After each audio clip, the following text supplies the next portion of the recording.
Hello, everyone.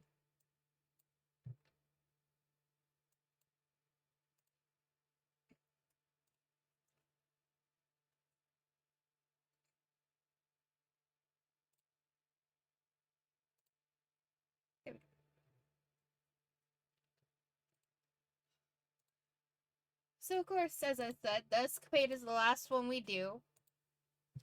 I will then save before we hit and summer. And I said that we will do the one of the ones where we're, older, but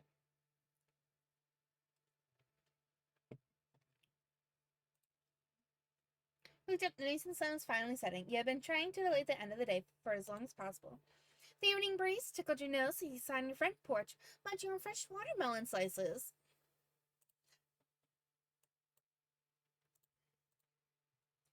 The sack made you happy. You thought watermelon was Boop. just okay.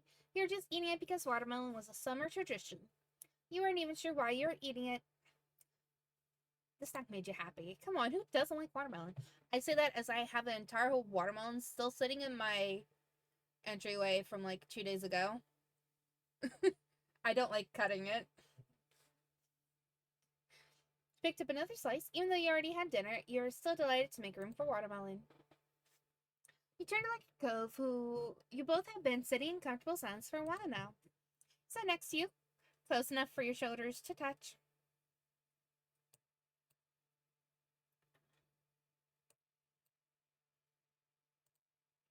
Sat next to you, close enough for your shoulders to touch.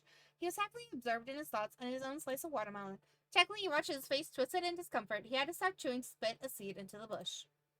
Shook her head in disapproval. You did the same and spat a seed into the bushes. I bet I could spit a seed farther than you. Bet I could spit a seed farther than you. Come on. Immediately you shoved the majority of what was left of your watermelon slice into your mouth. Just get a seed to prove your point. As soon as you could, you sent the seed sailing into the middle of the street. Did you see that, Cove? Cove burst into laughter that slowed to a wide grin. You could tell he was equal parts surprised and impressed. Can you do that again? I didn't see where it landed. Of course I can. Popped another seed into your mouth and focus on where the last one landed. Setting the seed free, you let it go even further this time. Not bad. Not bad. Not bad? Yeah, Cove chuckling again. It was taking a lot of folks to say looking serious enough to break into laughter yourself. I like to see you try. Stop turning off the AC. I will. Bob took in a mouthful of watermelon, still grimacing when he had the seed. Then his expression warped into a focused look, and he sent the seed flying, landing in a similar spot to yours. Wait, you got to do too. I need another try. But before you could even comment on his non-victory, his determination got you laughing. He quickly set another closer to where your second one landed. Seems are evenly matched Yeah. for now. Yeah, for now. The next several minutes, you both kept carving seeds from your slices and giggling at the ridiculousness of the competition. Eventually, truce was called, and you both went back to eating the neglected watermelon flesh. Hmm. I wonder if I'll have another slice after this one. The one is your third already. Is that bad? It tastes really good. Bumped him with your shoulder. Unable to resist, he knocked the mostly finished slice out of his hand. You smiled at him. No, it's right. It's definitely bad. He said affectionately. Said affectionately. If another slice is going to make you happy, it will. Go ahead. I'm not going to stop you. Cove picked up another slice, smiled at you, delighted. A little while later, Cove flinched, making a confused sound. Slowly put his slice down on the plate next to him. You okay? Yeah. Sat up until his head back to look at the sky. So he took him to the middle of the street. Did you notice anything? What do you mean? Huh. Thought I felt a raindrop. The sun's still out. You put your one slice and hopped off of your front step. Immediately you felt a tap of water on the crown of your head, making you yell. You're right. Cove was still staring up at the sky, and you watched as he began blinking more rapidly. When he finally turned in your direction, his face was bemused. It's a sun shower. It seemed crazy, but soon you couldn't avoid the drops that began increasing into a light shower. Booming with laughter, Cove kicked off his shoes towards his front door and reveled in the moment. You were excited. You hid from the rain. You were annoyed with the subtle sun sprinkling. It felt kind of special to you. You were excited. You closed your eyes and threw your head back, letting the rain shower over you. The cold drops felt so right after the warmth of the day. Feeling energized, you ran over to Cove and laughed at how soaked he already was. Not that he cared because he was busy spinning in the middle of the street. Following his lead, you spun yourself around until you were dizzy. Just suddenly, as the sprinkling started, it stopped and left you dripping with the smell of wet asphalt and soil tickling your nose. Cove caught your eyes, running hand through his wet hair, combing it back. He frowned. It's over. The drops of rain clinging to his face almost could have been mistaken for tears. He sounded that disappointed. Sorry, hold on. I have an itch on my hand, and it's not going away.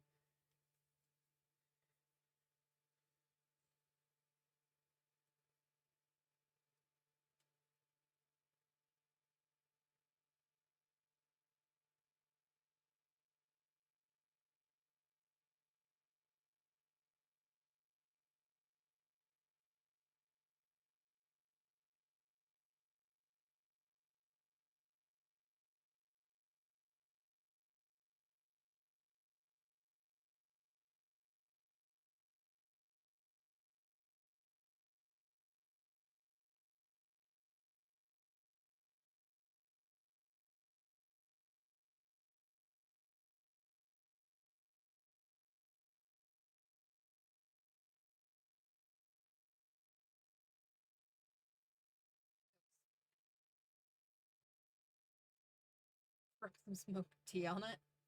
Well, it was fun. I wish it lasted longer. I've had enough rain for one summer day. I didn't have anything to say. You were charmed by Cove.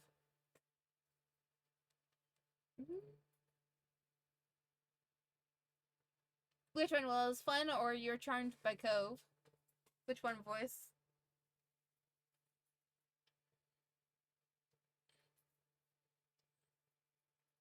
Charmed. You were charmed by Crow. There's still a spark of amusement dancing in his eyes from the sunshine. He can't help but smile from ear to ear. What? Nothing, just thinking about how fast you committed to getting soaked. He chuckled bashfully. Yeah, it was pretty cool. He then looked over at your door and sighed. He knew Mom wasn't going to be happy to see you trailing water into the house. Covered his arm awkwardly. He must have been thinking the same thing because he watched you sympathetically. It's okay. Drive miles if you want. My parents won't mind. Thanks, let's do that. You're the sweetest guy I know. I wouldn't want to cause trouble. I'm fine. You're the sweet guy. Sweetest guy I know.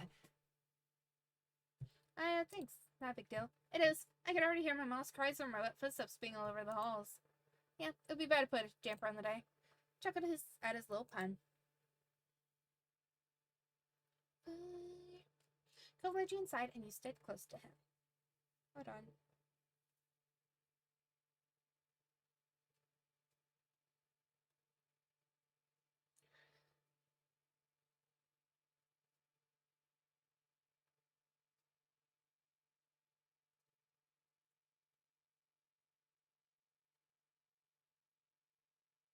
You have to take a screenshot of the game because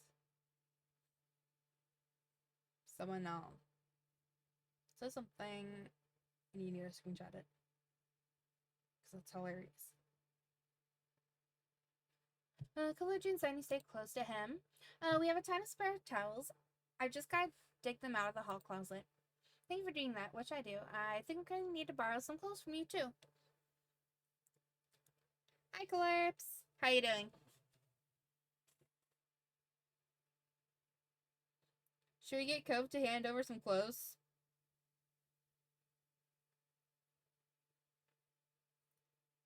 Is he fine? Yes.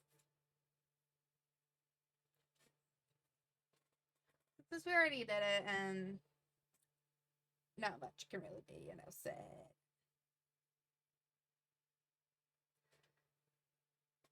If we had done this before the camping trip, we could have actually brought the clothes that he gave us to the actual into the RV with us to wear at night.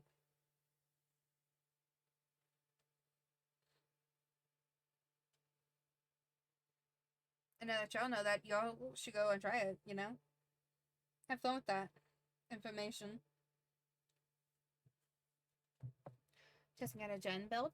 Awesome. I'm gonna need to borrow some clothes from you too. Go didn't have any of the towels yet, but he came back into eye shot so you see him stare at you flatly and rolled his eyes. Hi, don't you think my clothes might be kind of big? My dude, that is the whole point.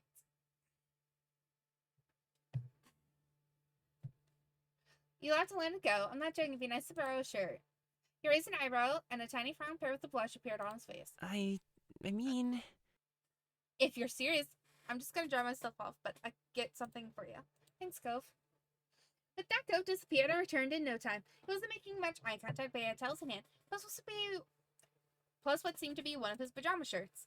It was a bright pink color with a dark brown seesaw pattern all over. You're certain it looked great on him. So here it is. Hope that works. Thanks. We managed to make him blush. I think that's a good thing. Slip did both the towel and the shirt. He wrapped the cloth around your neck temporarily and took a trip to his bathroom to change. The shirt was old but very soft. He had already felt more comfortable just thinking about having it on inside the current damp attire. Knocked your shirt over the shower curtain, raw to dry, patted yourself down with a towel, and slipped Cove's shirt on. You wrapped your arms around your torso. The change didn't completely fix your predicament, but it was definitely an improvement. But if it was kind of an off fit, you could make it work. And you couldn't deny it was a little bit thrilling to wear a piece of his clothing. You almost couldn't believe it was true.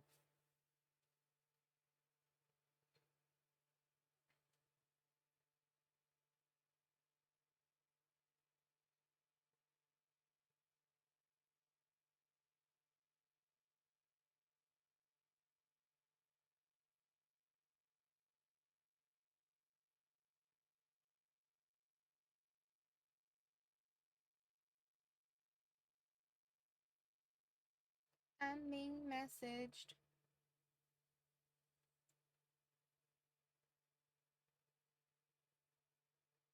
Sorry.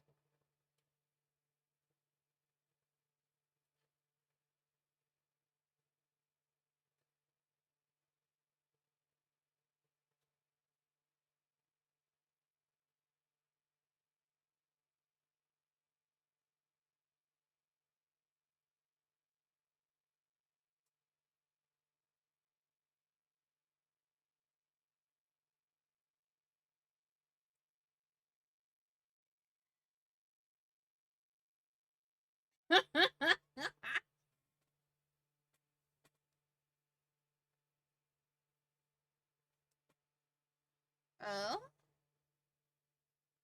Interesting. Gonna have to tell me how that works out for it.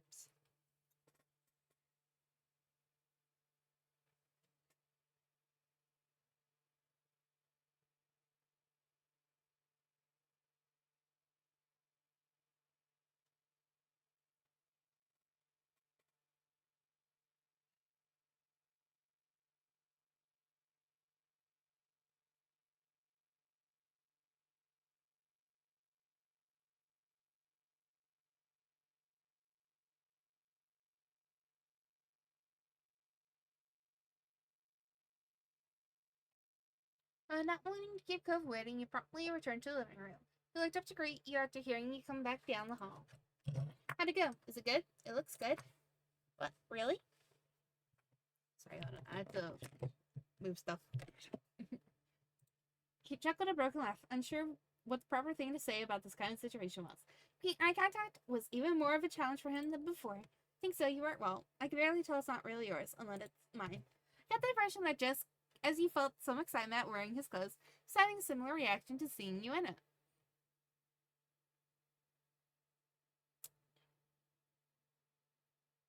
It's funny.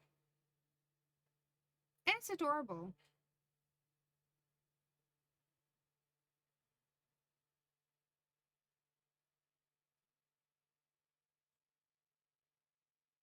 Give me one moment.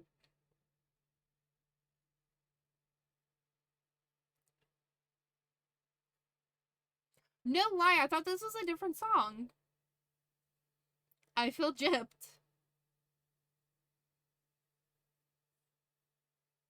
I legit thought this was a different song.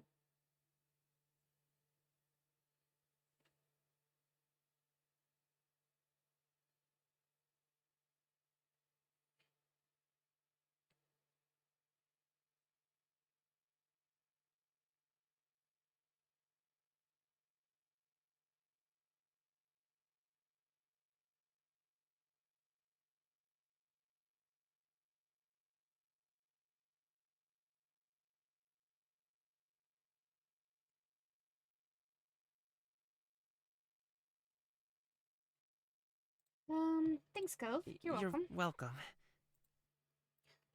A sudden call caught both of your attentions. I thought I heard voices. His mom strolled into the living room with a curious grin. Huh? I happened to hear you're both wet. There was a sun shower. Badass. Cove smiled back at his parent. We came inside to dry off. Mom still want me to bring going into my house when I'm lit. Right. So I told Baden to come back here. That was very sweet of you, baby. She ruffled Cove's wet hair and laughed at the drops of water that shook off. Then a light came to Kira's eyes. What do you think? An idea. Why don't we go for a drive? It has to be standing around the house, and you'll air dry in no time. Cove really only offered a shrug and bent a smile to his mom. Looked at you for a real answer. Yeah, let's do it. He wasn't sure at all about her suggestion. I don't know if my parents would want me to. Let's frickin' go. Fun. This will be good. Whoops. Oh, yeah, okay. Kira pulled out her cell phone from pocket to call your moms. They had swapped numbers early in the summer. See you soon. Head on out to the garage. I'll meet you there in just a minute. Sorry. Sorry my mom could be so pushy. She gets some idea in her head, and that's what she does. That's okay. Thanks for letting me come. I didn't do anything. That wasn't true at all. But you let him get away with that. Come on.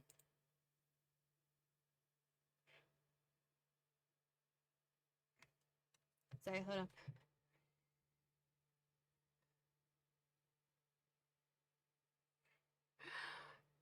Let's go.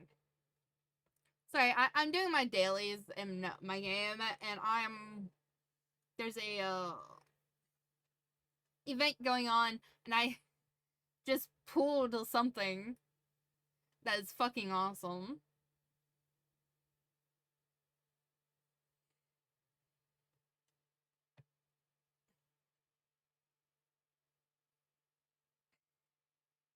No lie, the image kind of looks weird. I'm questioning the meat that the dude's holding, that's all.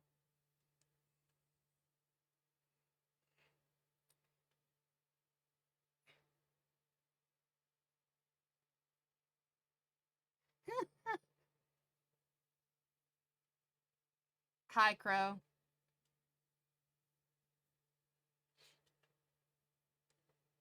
Crow, I'm gonna send you something to read. Even though you can't hear me.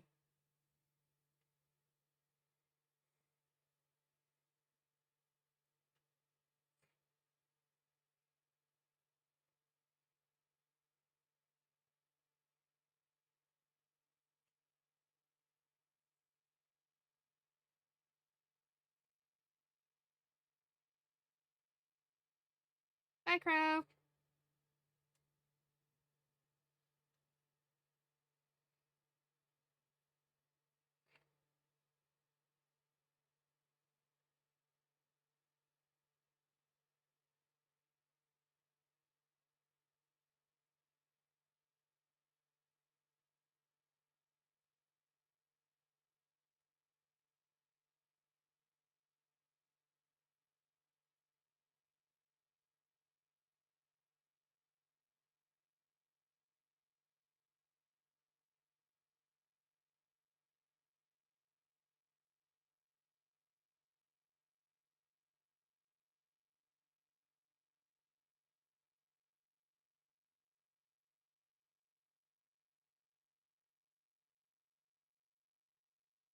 Oh, what the fuck?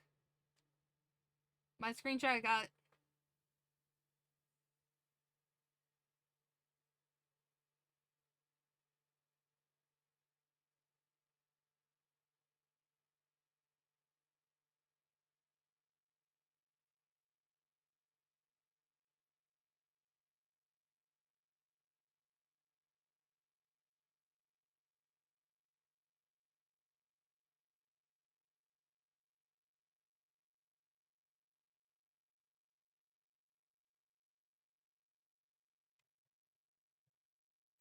Okay. Whoops. Go lunch to the car, and Kira was too far behind. Okay. Okay, into the back, you two. And I had to do lunges. Is lunges the only thing I have to do, or did he do jumping jacks too?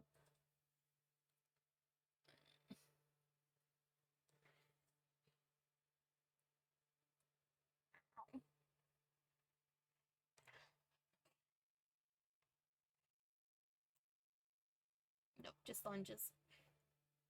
Making me do lunges.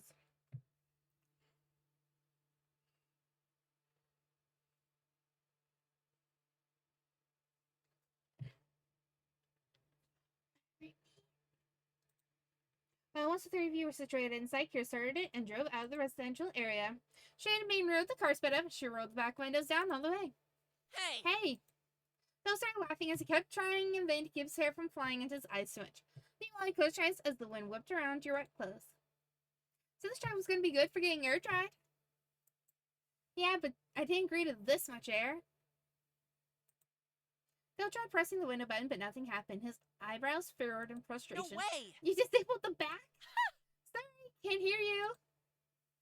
Sparking deviously, Kira turned on the radio, turned it up to be heard over the wind. You laughed and enjoyed the event. You drunkenly complained about the situation. You were not a fan of this thing. You danced in your seat to the music. Laughed and enjoyed the event. He yelled into the lid, burst into laughter. Looking at Cove, you saw relax. He seemed glad that you were having fun. Come on, it's fun. Relax. What's the worst that can happen? Zephyr did speak. It's true enough. Poison each week.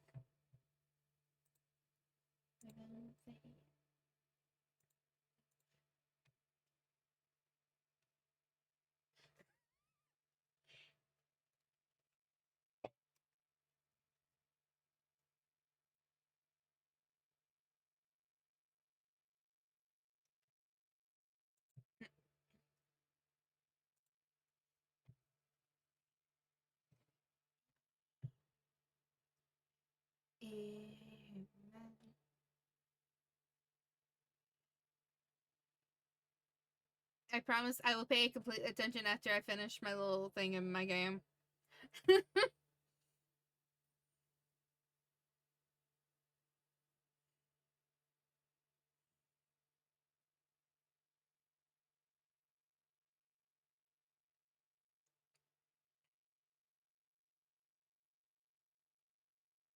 Which is right now.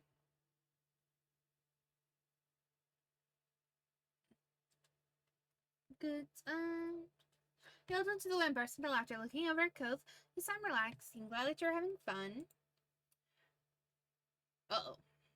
And then something struck the side of your leg. Several papers were freed from under the car seat and were blown about. Oh, they can't go out the windows. Cove began to hazardly reach around the space to try and get it all back under wraps. Oh, Hiccup's now. Amused, he helped. You helped frantically. You watched him struggle, entertained.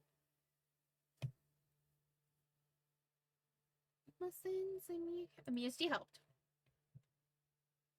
Mom, close the windows.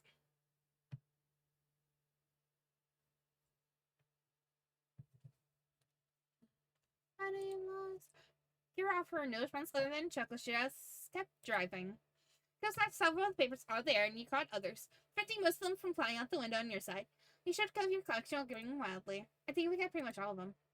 Figured if they were sitting out in the back of the car, they couldn't be important enough to get upset over, but Cove continued to look annoyed. You smelled sour dust slip, and at that, his expression softened. I hope so. Thanks for helping me.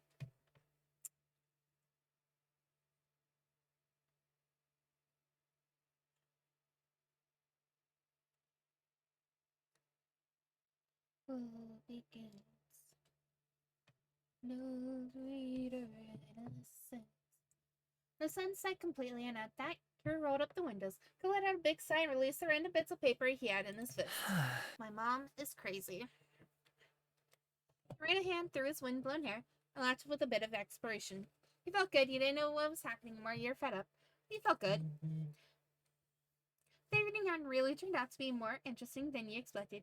Grinning, you're happy with your odds with whatever else happened next. Cove watched you with interest until his focus was taken by a new comment from his mom. I bet you're not feeling damp anymore. No, but now I feel tricked. So, Cove said, you stayed quiet. To be fair, she did exactly what she said she was going to do, which was get us air dried. And she did get us air dried. Side with Kira. She did say she was taking some dry air out, and that's what happened. Precisely, Beanie. Gary continued driving. The radio volume was adjusted for the closed windows, and everyone was sitting more comfortably.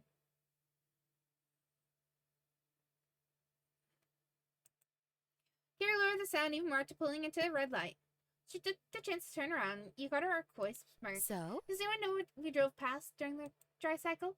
I'm not sure I want to. A movie theater. Okay, most places have one somewhere. It isn't that late, you know. We could probably still catch a shot. What?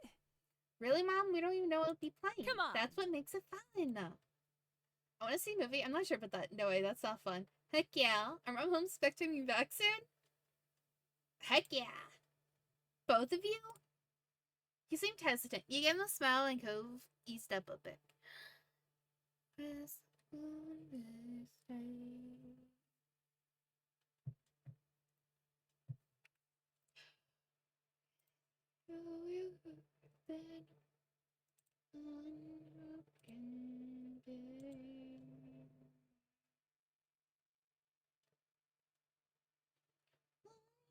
What it is, but darling, get me drunk and make me feel my fault, not to blame. Look at my days.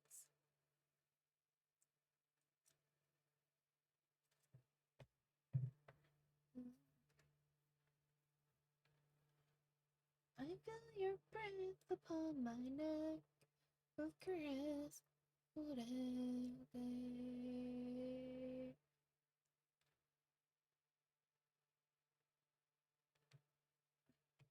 My soul will drive back my years old. Hi, I like the song. Okay, he seemed hesitant. He gave a smile and he eased up a bit. Don't get me wrong. I'm not advocating impulse behavior every day. I'm not advocating impulse behavior every day. But it's important to seize the moment when you can. We might never have another night like this. And don't worry, Beanie. I said I'd watch over you for the night, not just 10 minutes or so. Put your parents in the loop about hitting the movies as soon as we get there. That's, I didn't bring any shoes. You should always bring shoes when you're going out. I'm not wearing any either. It doesn't matter. I'm not wearing any either. You lifted your food and wiggled your toes so Coke could see. Are we gonna go inside barefoot? I don't know. We can't. It doesn't matter. It doesn't matter. It's all We'll right. sneak through quick. No one will notice. You can do it. Just this once. You bounced in your seat slightly that it was actually gonna happen. Kira's right. You never got to do stuff like this. And yes, voice, that's exactly how I work.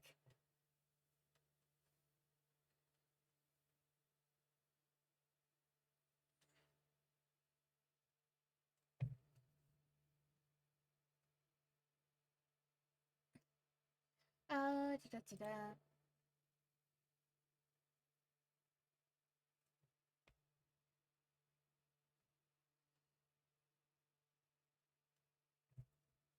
Kira drove into the theater parking lot and shut the engine off. With unbuckling a seatbelt, chauffeured you and Cove out. Despite being hesitant to leave, once outside, Cove burst into a sprint towards the cinema. You're right along with him. The tarmac was still wet from before and cold to stand on bare feet. Sachi noticed there were no lines. All the current shows had already started.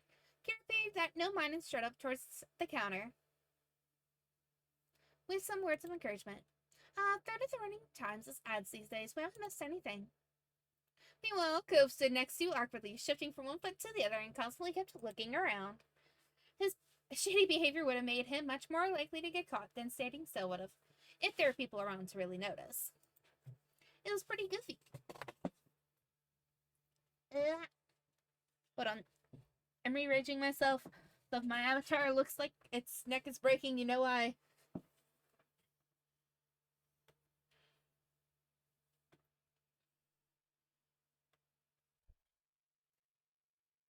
Ba-da-ba-ba.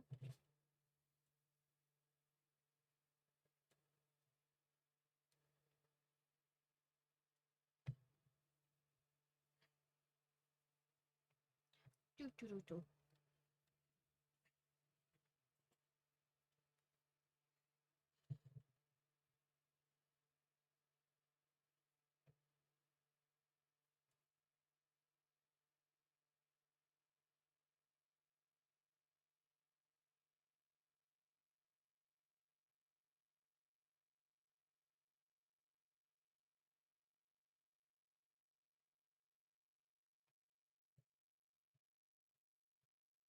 you consoled him, you teased him over it, you complained with him, you kept quiet.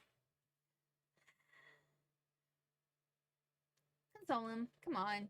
Put Cove's arm to get his attention. It'll be okay, Cove. His expression softened into a peace smile. Yeah, thanks. You lifting a sigh of relief out of you, Kira turns with the tickets in hand. She quickly hurried you and Cove towards the showing room. I'm so sorry for the little hiccup, but hold on. We're almost made it home free. Once we sit down, it'll be smooth sailing. The lights were already off in the showing room, but the movie hadn't started yet. The upcoming movie trailers were still playing. Aha! Yes. Keeping her volume in a hushed tone, Kira couldn't help but burst with excitement over your luck. Followed her down the walkway until she spotted open seats in the middle-ish area of the theater. Kira pointed at the seats, looking over her shoulder at Ian Cove, waiting for input. Cove nodded and you decided to give her a thumbs up as she led the way. When you reached your seats, Kira sighed contentedly. Cove gave a sigh of his own and lifted his feet to sit cross-legged instead of keeping them down on the floor. Then lead everyone whispered to you. Do you have any idea what the movie is? Nope, I didn't hear the name or anything when your mom bought the tickets. Oh boy. After a couple more previews, the main event began. It dawned on you quickly that it was a horror film. One about a group of students being haunted by a dangerous ghost.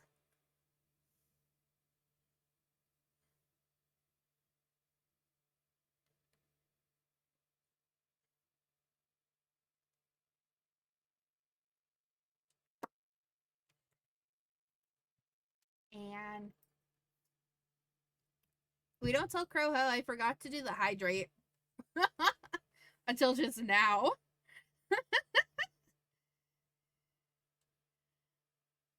It'll be just between us, right? Right?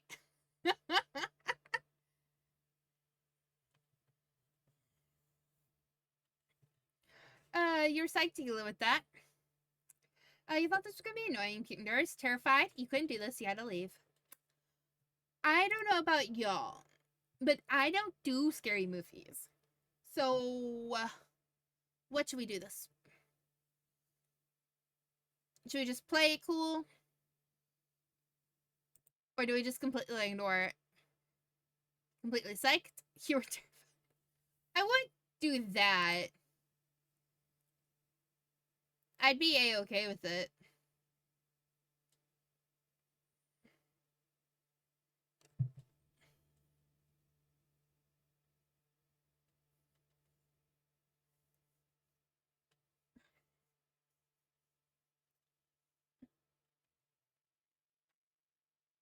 I need to reset my position.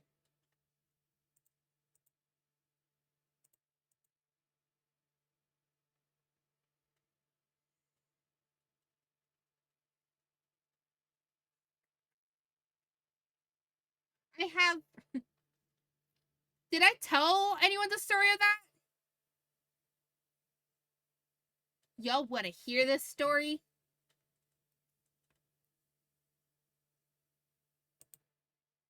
So, I'm watching my cousin. Baby cousin here. He's like roughly 5-ish years old at this point.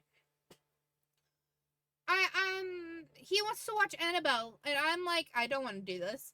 My mom's like, just let him watch it. It's his favorite movie. I was like, it's his favorite fucking movie? What the fuck?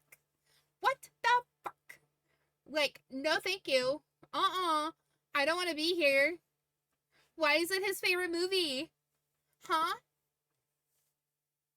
At least I was pretty sure it was Annabelle. It was Annabelle or The Conjuring. One of the two. And as the fucking, the actual terror starts, I'm covering my face with a pillow. And he's just patting me and trying to pull the pillow away from my fucking face. And he's saying, it's not scary, it's not scary. It's fine, you're fine, not scary. My mom was absolutely losing her fucking shit. Laughing her ass off at this little freaking toddler trying to calm a fucking teenager down. Like, this is like absolute funniest shit she's seen. And it's completely like she's like, it's the most funniest thing I think I've seen now. Meanwhile, he's still trying to pull the pillow away from my face to get me to watch the actual movie. saying, "It's okay, it's not scary, it's not scary." You know, in the little baby voice talk that they do. And it's like, dude, no. This is, no. It is, like, so not okay. It was cute, but my god. I didn't know why he was, like, I thought he was, like, you know, checking to make sure I wasn't, you know, upset or anything. But instead he was trying to make me watch the damn thing. I was just completely brain boggled. Like, the fuck are you doing to me, kid? Don't make me do this. Do not watch this. Do not. Whoops. Do not make me watch this.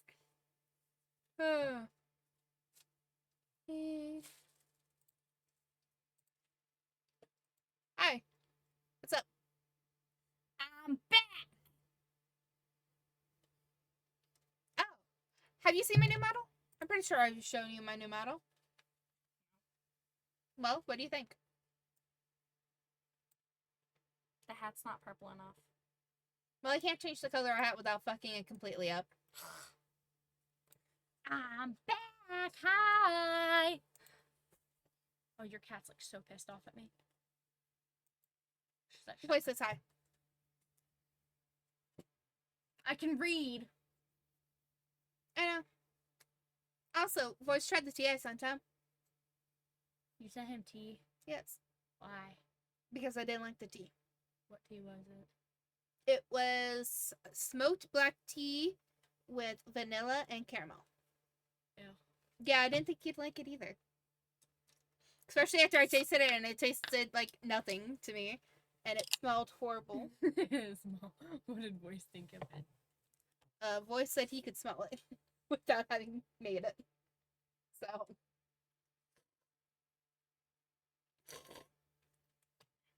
How drunk did you get at the pool? Not drunk. How much alcohol did you have? I had one of the little fireball things and I dumped it into my That's it. yeah, that was it. That's all I drank. That's sad. I was there to Although, hang out with my friends. how long did you stay? We stayed until 11. I ended up calling Nate at 10. I was like, we have fun. I need to go to the bathroom, so I'm gonna go to bed. It does smell.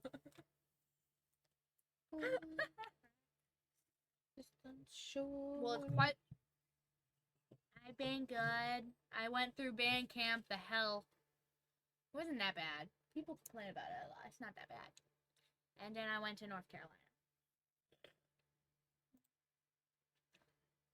But I'm back. Your cat's so pissed off at me. Hi, baby. She might just be pissed off because I clipped her nails. She's pissed off because I'm loud. I'm hungry. Didn't they say we could order food? I heard Mr. Pizza. Yeah. We went to Golden Corral earlier, and I didn't notice the fries they had. And I was really upset. You just want fries. Mm-hmm. Give me one moment. It's like the beach part. It was nice. It was like next to the military base, the marine base. It was cool. You got to see the marine helicopters fly over the water and drop people in. It was cool. Oh, one thing I told you, Crow's not going to Cuba. Why? Because they canceled it. Yay!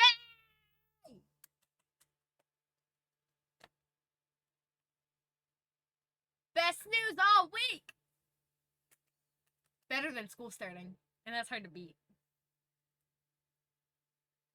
Oh, I'm getting texted. Oh, I miss you. Ooh.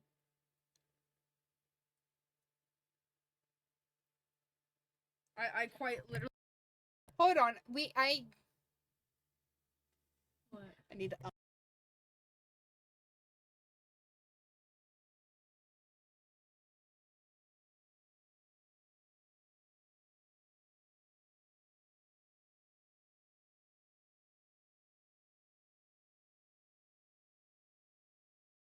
Well, I mean, that's a good thing, but also, like, Everyone's chopped liver compared to Crota, Kenzie. a little bit, yeah. Okay, hold on. I gotta mute.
Okay, it might get too loud. You struggle with frightening films. It might get too loud for you.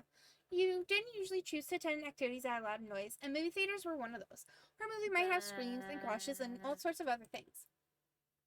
Because Cove, he knows that he looked less than thrilled with the movie. He bit down his bottom lip and stared at the screen with trembling eyes.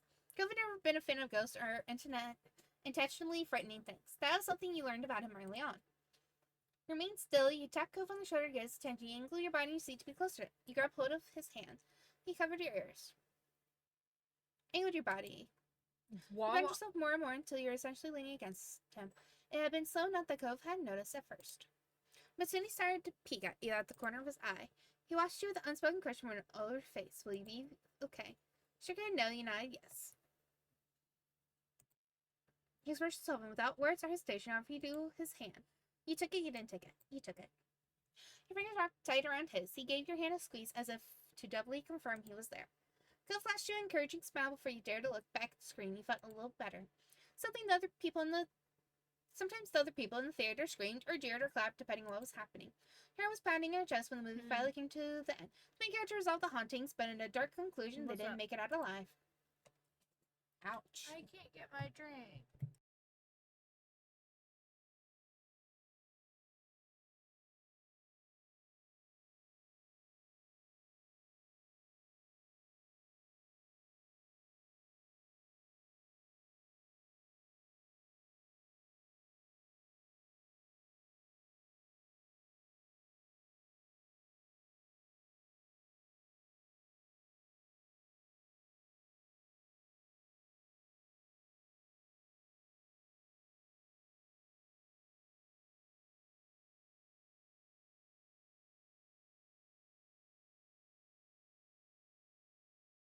Sorry, you gotta give me a moment.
Yeah, well, we're alive. I'm definitely being me. I didn't want to think they were dead. That we were dead. I still have to sneeze more. Please don't. Okay. Dragon plus frozen. This strawberry. Stayed to let the credits roll and for the theater to clear out, then it was time to head back to the car. Matthew and Cove took the same seats in the back of the car again, even though it was like Kira was exerting an optimistic energy. We survived it! Your nerves were still coming down from the movie. Cove gave you a worried glance and then a hard look at his mom. The movie wasn't ever gonna kill us. It's gonna make us unhappy. She laid a little thick I'm chest. sorry. Sorry, King, I didn't know it'd be that bad. Made me really tense. I guess that's the point of horror stuff. But I kinda don't wanna have to feel like that. Don't do wrong, Dad. Stop for everyone. His eyes defensively at the tent to encourage him. Yeah, it wasn't just me either. Oh, Beanie, how are you feeling? It wasn't bad as it really scared me. I hated it. It wasn't as bad as I thought it'd be. It was scary, but I had fun. He shrugged. It was scary, but I had fun. Kira smiled a little more at that. I'm glad. My heels I still like can't that. believe they died. It's nice when things aren't all obvious and you don't really know how it'll end until you see it, but I want it to go better. It made a happy ending. I love how it all fell apart when it seemed like things were going to be okay. I saw it coming. You know what Lone Cove was saying? It was so lame. I love how it all fell apart when it seemed like things were going to be okay. We're trying to order food, and everything that we want is either closed or doesn't have what we want. So, or they're being a bitch because they won't let Kenzie get a drink. They won't let me get my stupid strawberry frozen lemonade. I'm very upset. I really wanted it. That's why I picked Wawa. Did you still Kenzie the cookbook? I did not. Would you like to see the cookbook the voice got me? So he's the one that got you the cookbook. Yes. Do I see my Lego flowers that Uncle Steve got me? Oh, I saw that. That's cool. I didn't see the inside of it. I saw the He told me he wants me to make the mac and cheese in it. cheese. Let me see. Beanie should make the mac and cheese on stream. And egg rolls. Ew, breakfast. I thought it fit what they're going for. That's true. You and Gove spent the rest of the car ride absorbed in conversation about the movie. So, who was hungry? You were surprised when you realized Carrot didn't drive you home. Went to a drive-through burger restaurant instead. Not hungry. You should know. Yeah, you nodded. Why not? It's not in The Sims 1, but it's in Sims 2, 3, and 4. Yes. I just need to know what it looks like. Know if it's good. Is it chonky? Or is it like smooth? Or is it like, And it depends. Your cat's so happy. I don't know what I want anymore. This is making me mad. That's how they played it. It's mac and cheese. Yes. It looks like barf. And you want her to make that because it pays attention. People pay I attention. didn't use cupcakes for dessert because I know Kenzie doesn't like frosting. Look up And what the mac and cheese So looks the like. mac and cheese doesn't have a picture of it in the book, It looks like barf. but this is what it looks like in Barf. 2. Barf. Barf in a bowl. And I think this is 3. It looks like barf in a bowl. And 4 is just It looks like barf. on a plate. I don't know how. I can But make a Voice round- wants me to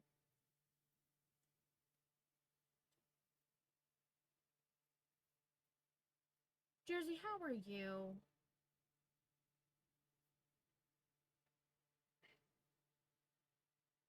Voice wants me to make that for dessert. The hell's that? It's a hamburger cake. Me and Nana need to are making the sponge cake up again. No.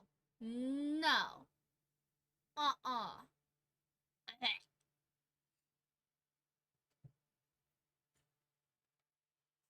That's just fair. Get whatever you want.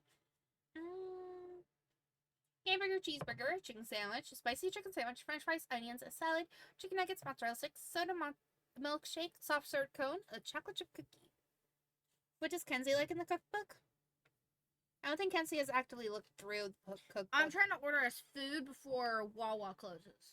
Yeah. Cheeseburger. Do you want any drinks, like normal drinks that you can buy outside that's not? No. I have drinks. I'm good. They still being a bitch about your drink? Mm-hmm. I want mozzarella sticks so bad. Oh my god, mozzarella sticks would be so fucking good. French fries. That's over there. Is that alright? Of course. That's A-okay. I was tickled by the size of your list and had no disapproval over it. Kira pulled up to the window and ordered what you asked for first. She then decided to order one of everything on the value menu.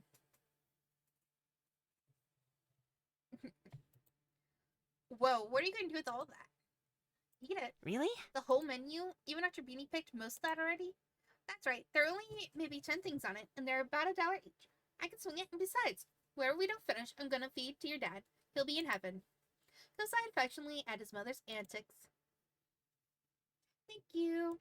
You're welcome. You're quite welcome. A few minutes later, Kira exchanged her money for multiple bags of food, which she quickly tossed to you both in the back seats. She then drove off into the night. Can you pass me something? What should I grab? Surprise me. She chose one of the wrapped sandwiches and handed her. You had no idea if it was burger or something else. Thank you. Thanks very much. Accepting this was what was happening. Accepting that this was what was Accepting that this was what was happening, Phil shrugged and started pulling food out of the bags for himself. Phil ended up with some onion rings and he happily munched on them. So slipping randomly, you made sure to grab something you liked. You weren't even questioning Kira's crazy ride anywhere. The adventure continued, and you were so preoccupied in the back that you almost didn't realize the car had stopped. Kira turned to look over her shoulder. Okay, party people, it seems we've reached the end of the road. Confused, you checked out the window and saw nothing except empty road ahead. Then you noticed the now leaving sign. Kira took you through the entire town. What are we doing here? Kira turned the car around, parked it alongside the road. Then you both could use a break to stretch your legs, and I doubt anyone is going to come through here this time of night. Besides, I didn't make up the call, so go on. Cove shook his head and got out of the car without a fight. You stayed in the car, you followed Cove. You got out and caught up to Cove. He was busy looking at the stars and stretching his arms while he strode around. You thought being here was exciting. Being there was pretty cool in your mind. You didn't care much overall. You felt worried. You were mad. You just felt tired. You thought being here was exciting. Cool. Let's go with cool. Just a good place to stop. If she was going to take us all around town, at least it wasn't done halfway. Phil smiled, glancing from the stars to you. Shortly after you noticed Cove's expression changed. His eyebrows furrowed. It seemed like he was thinking hard about what he wanted to say next. I'm so I'm sorry. really sorry for my mom being crazy tonight. She isn't always like this, seriously.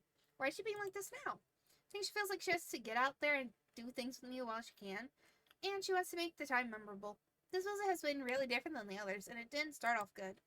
Think about how Kira's trip began this summer. You can understand why Cove was thinking along those lines. She probably went on the trouble to be worth it in the end. Dana wants it to be the... I don't know. I see. That's the only part I have to use, so better be. Are you having a good time with your mama? Okay, I get it. She shouldn't have made me a part of it. Not an mention. She's giving you a taste of your own medicine. You said nothing. She's giving you a taste of your own medicine. I got a drink that I really hope is the one I wanted. Because it didn't say strawberry, but I know it's frozen lemonade. And it looked like strawberry, so better be. If it's not, I still drink it because it's lemonade. Bram! All you did was touch and it said, I'm gonna eat myself. Bitch! Josie, how are you doing? It should be here by that time. In between us.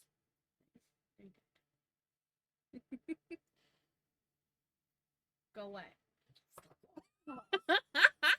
Because he's trying to show me the time and it is saying no to her.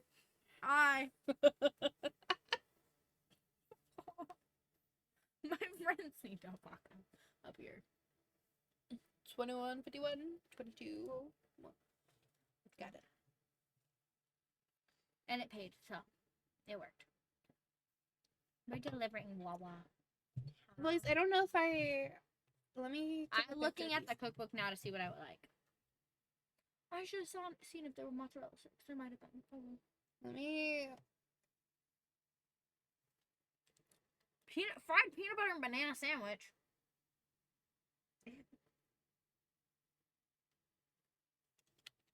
I want the mac and cheese.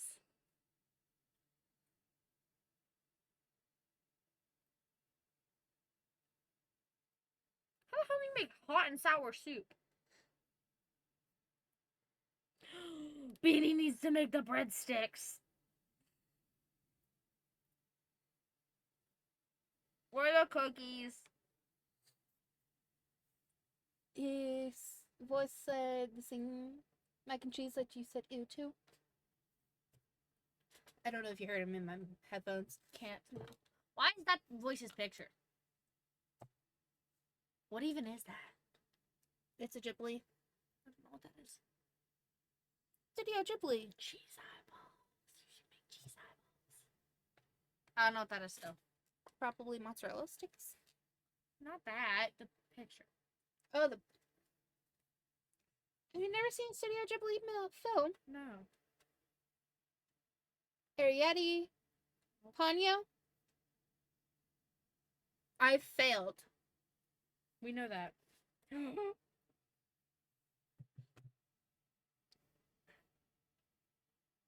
I don't think Kenzie would actually I like them. take it back. Hmm. Don't make the cheese eyeballs.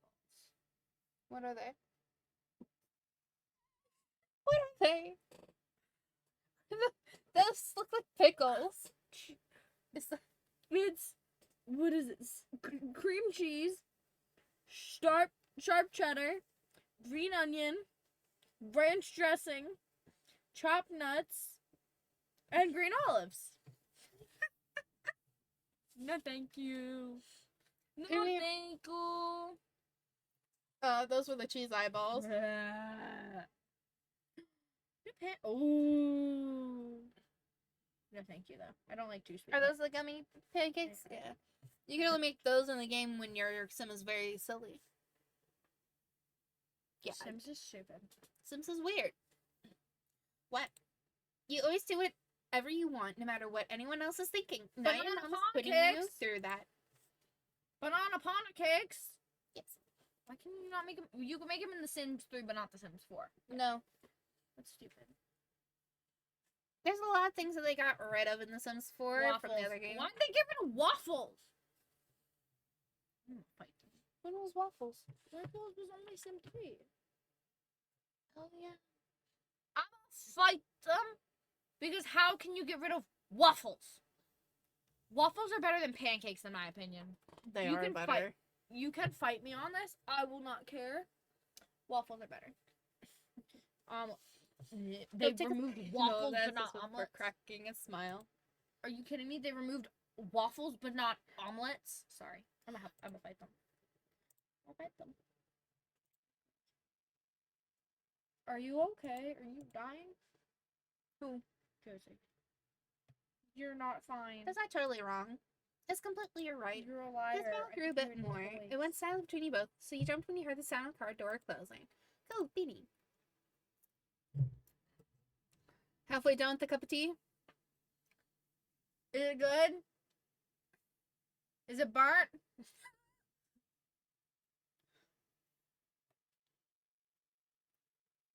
Mine, the smoke goes away after a while.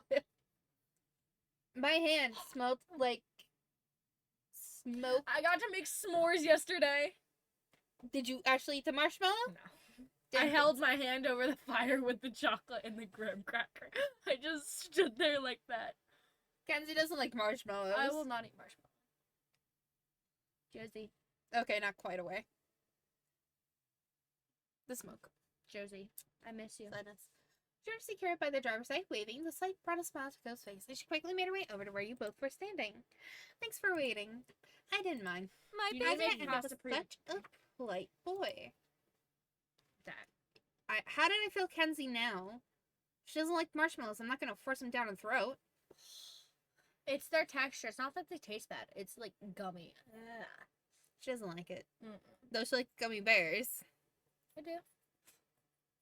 And I'm saying, but she likes gummy Uh-huh. bears, even It's though because it's sticky. Gummy bears aren't as like. I also can't eat marshmallow fluff. I love gummy bears. I don't like gummies. You need to make this. pasta primavera. Yeah. I can do that.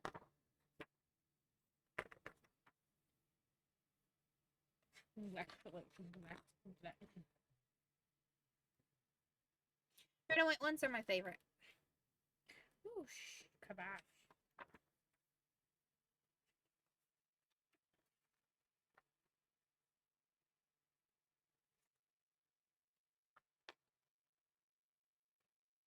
Ooh, could be cabanera.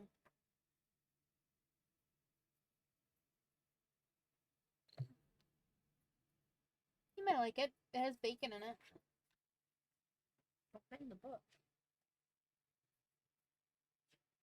So it's Grandma's comfort soup. Wait, wasn't Grandma's comfort soup in 3 too? no.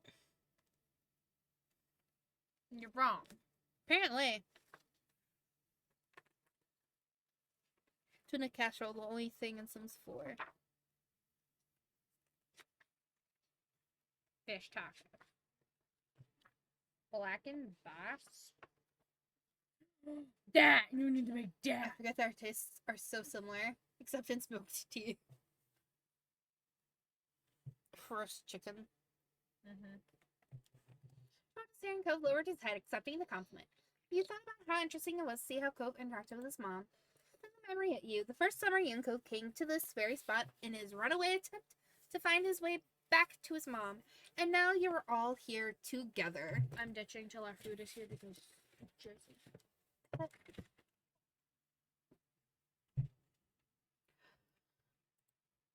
You kept that thought to yourself. You whisper about it to Cove. You said it out loud. How about we whisper it to Cove? Stop close to Cove. You leaned in close to share a moment just with him. Is it strange that your mom took us here? This is where you went to try and sing her when you first moved Sunset Bird. Cove flinched and his eyes darted over to his mom, worried that she heard. When he was satisfied she didn't, he turned back. Yeah, it's weird, but she doesn't know what happened. At least I'm pretty sure she doesn't. Really?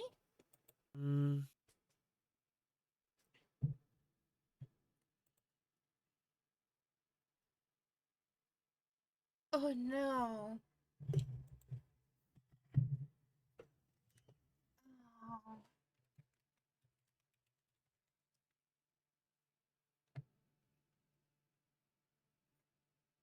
That's...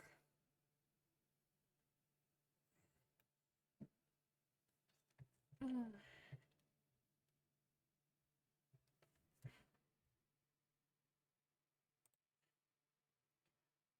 Give me a moment, chat.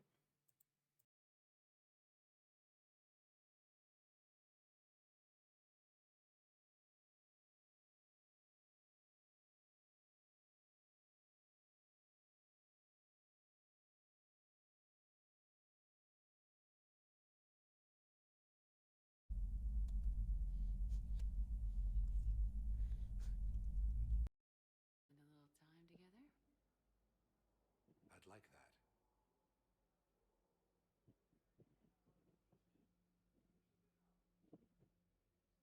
You should understand that my cardiovascular system is not what it was. Oh God. You were saying something? I've missed you, Shepard. What the fuck? Boy, I think you thirsty.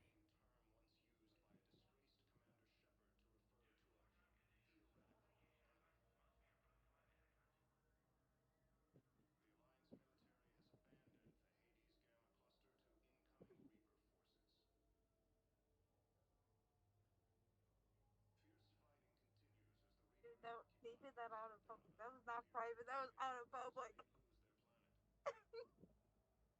Oh my God, that was out in public. Oh my face. That piggy dead. That is...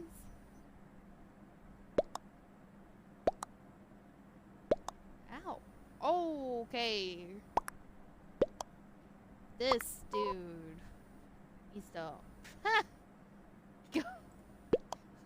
Need to watch what I say now.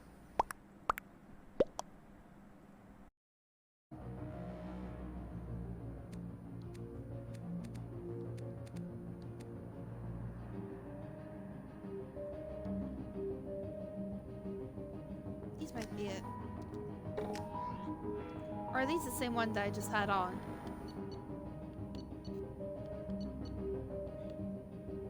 No, they're good. All right. Good enough for me. The vocal ones that reacts to a parallel mic, so it might scream, it could sing. What are the other? Oh, I guess it won't sing. That No, was Banshee screaming. is sing. That was screaming. That was screaming. That's Banshee. I wish I could have heard it.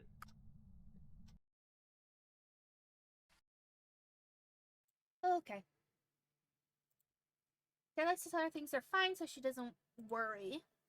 So I had to inform Kira you denied and kept the secret. I'm gonna ask you boys what you think I should do, but I'm very afraid that you're gonna have me inform Kira. Though, maybe I won't have to, because I'm pretty sure the ones who like to do that would be Risa.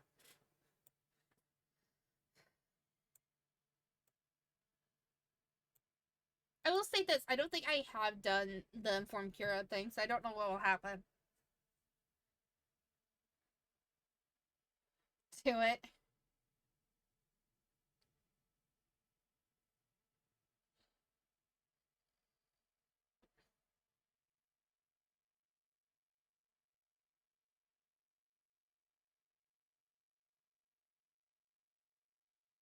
Boys will take any and all responsibility for what has happened. Hey, did you know? What are you doing? That Cove? No. Beanie? Kids! It was only after you and Cove both shut your mouths for a few seconds I cared. Well, Beanie, what were you trying to say? Cove ran away from the summer he moved here to find you, and he made it all the way here. Kira's eyes grew large as the words fully sunk in. I heard you wanted to visit, but no one ever said you actually tried to do it on your own. Never mind, you made it all the way through the entire town? Cove hung his head in shame. Even in the dark, there's no mistaking how red his face was burning. oh, What's up, right, little man? He started rubbing his back soothingly. It's definitely too late to punish you for it. I'm just glad you ended up being fine. This is an impressive distance for such a tiny guy to travel.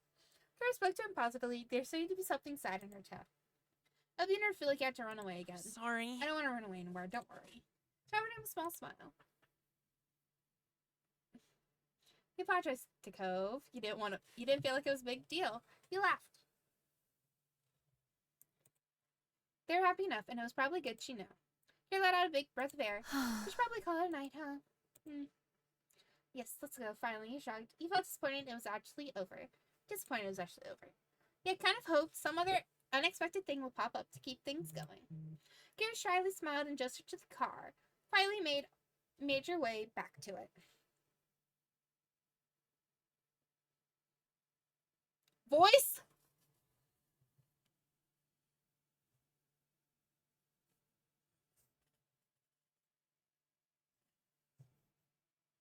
Voice? You can be quiet all you want, but voice.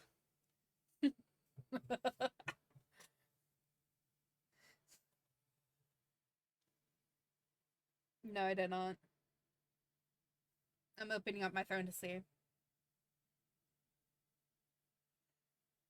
Because as much as I get the email, it doesn't let me see what it was.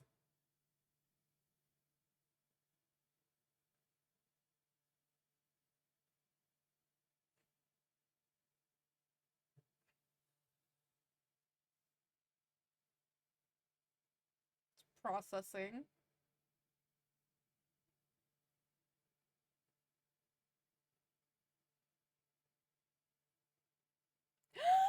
It's Pocky! My fucking god, let's go, Pocky.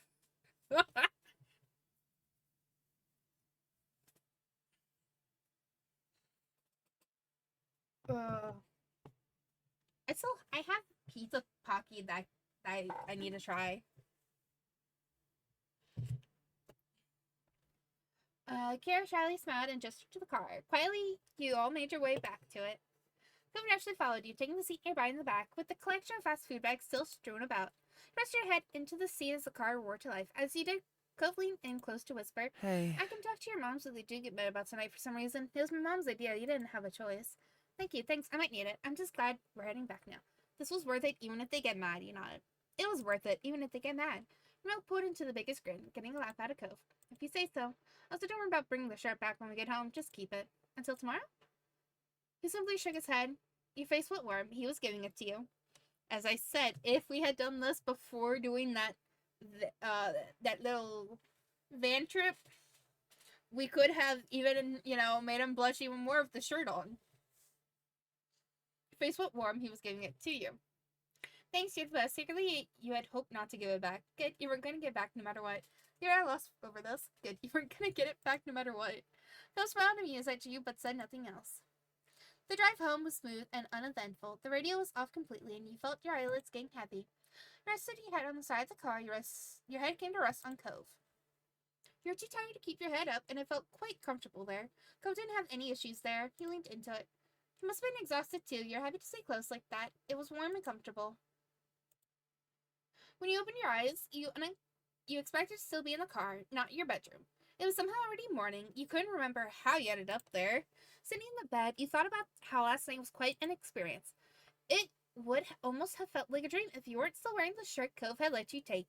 It definitely happened, and you're glad that you got to have a spontaneous escapade this summer. And now we save it here. Now, we'll be doing the entire whole thing, but we will be coming back to this point and redo it all, so Voice could see all the different endings and the one ending where you're just like with Cove.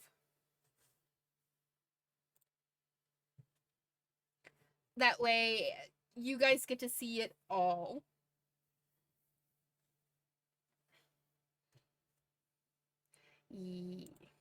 Hold on. Just double checking. I always need to double check. Okay, yes. There is no denying it. Today was the very last day of summer. Tomorrow you're heading to class. You're excited to go back. Anxiety gnawed at your stomach. It was a bummer. Your feelings were muddled. I had a fucking hiccup and a yawn that just happened at the same time. And the yawn kept going through 2 hiccups. It was freaking funny. You're excited to go back. Anxiety gnawed your stomach. It was a bummer. Let's do it's a bummer. There would have been so much fun. When you thought about going back... Son of a bitch. I hit the wrong thing. When you thought about going back to school, it was with a sense of loss. Soon you would be able to choose how your days were spent without the school bell telling you where to be and when. It was with a heavy heart that you chose your outfit for your final day of freedom.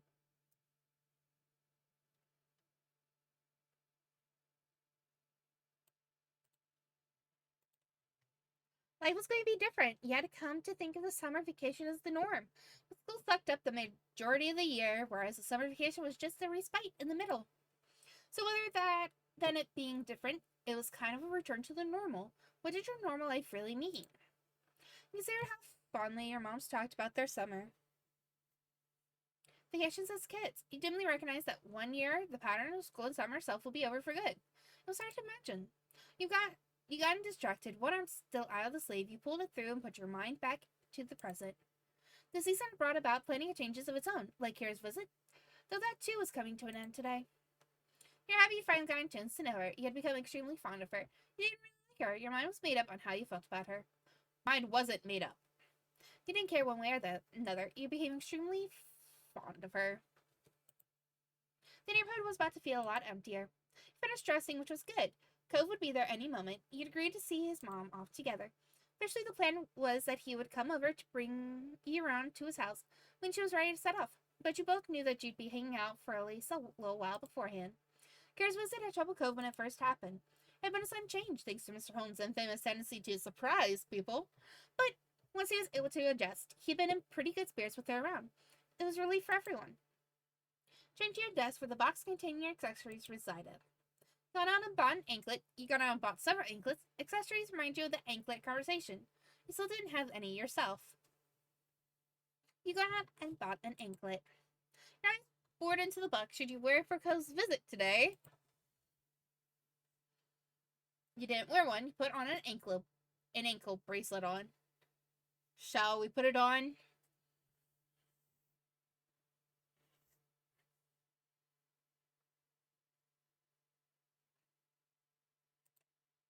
As soon as I click on it, voice, oh my god, yes. Your heart pounded as you slipped the hoop through the clasp and fastened it in place. When Cove spotted, your face grew hot as you imagined how he might react. The next thought that crossed your mind was, it would only be polite to get the door for Cove. You went downstairs to wait. You couldn't wait to see Cove, so you went downstairs to meet him when he arrived. Come to your house well enough, you could lounge in your room to wait for him. Couldn't wait to see Cove, so you went downstairs to meet him. Back downstairs, your hand gliding over the rail, you wanted to make sure you got there first. If you didn't hurry, your mom's might answer it. I want to know how this house is laid out so badly. Because obviously you have 3 rooms. All of them are upstairs. Living room, dining room, and kitchen are in this giant room downstairs with a wall blocking, you know, the door. You know? So I'm really wondering how it's laid out.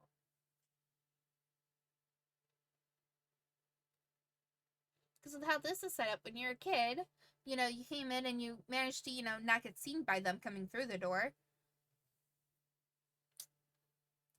A few minutes later, when the doorbell rang, you chose to stand beside it to wait for Cove. There was no delay in pulling it open. Cove was there, just as you expected. Seeing you, he flashed you a bright smile. Hey. Grin. Hi, Beanie. Hi, Cove. Come on in. Once he stepped inside, you beckoned for him to follow you upstairs. Back in your room, you sat down in your bed and waited for Cove to settle in as he knew he would. There, I guess you might have offered them a seat, but you and Cove were long past those tentative stage of friendship. Your room was so familiar to him as his own. You watched Cove sat down in your desk chair, his preferred spot. You rolled it closer to the bed to make it easier to chat, tweaking the angle so that he was fully facing you fully. Once happy with the position, he leaned in towards you. Hands held in his lap. His actions weren't the ones of someone who planned on moving from a spot anytime soon, even though you had an appointment to keep together that day.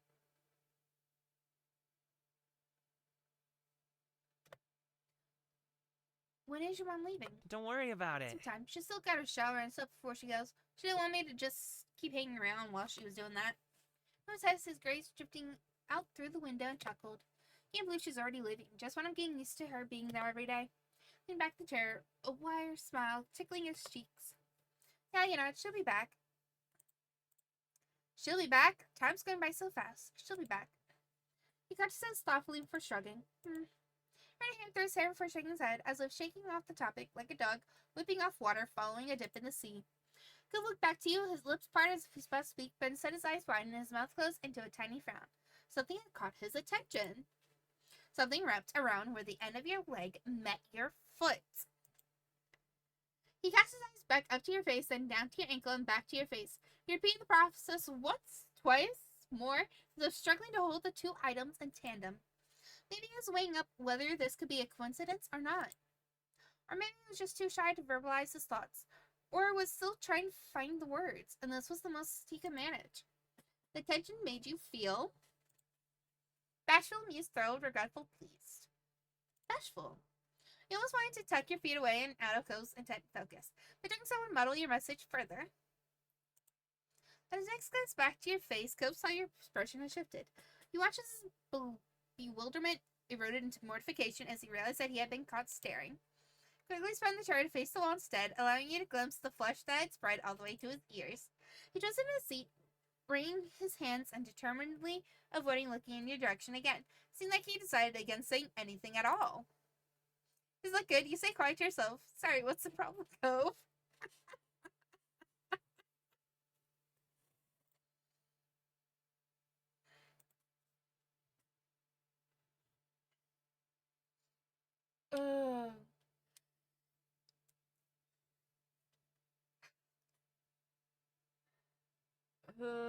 What's the problem, Cove?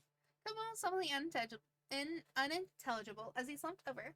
With how he was unsure with the quiet words had no chance of reaching you. You weren't going to get anything out of him in this state. You waited for him to come around before speaking again.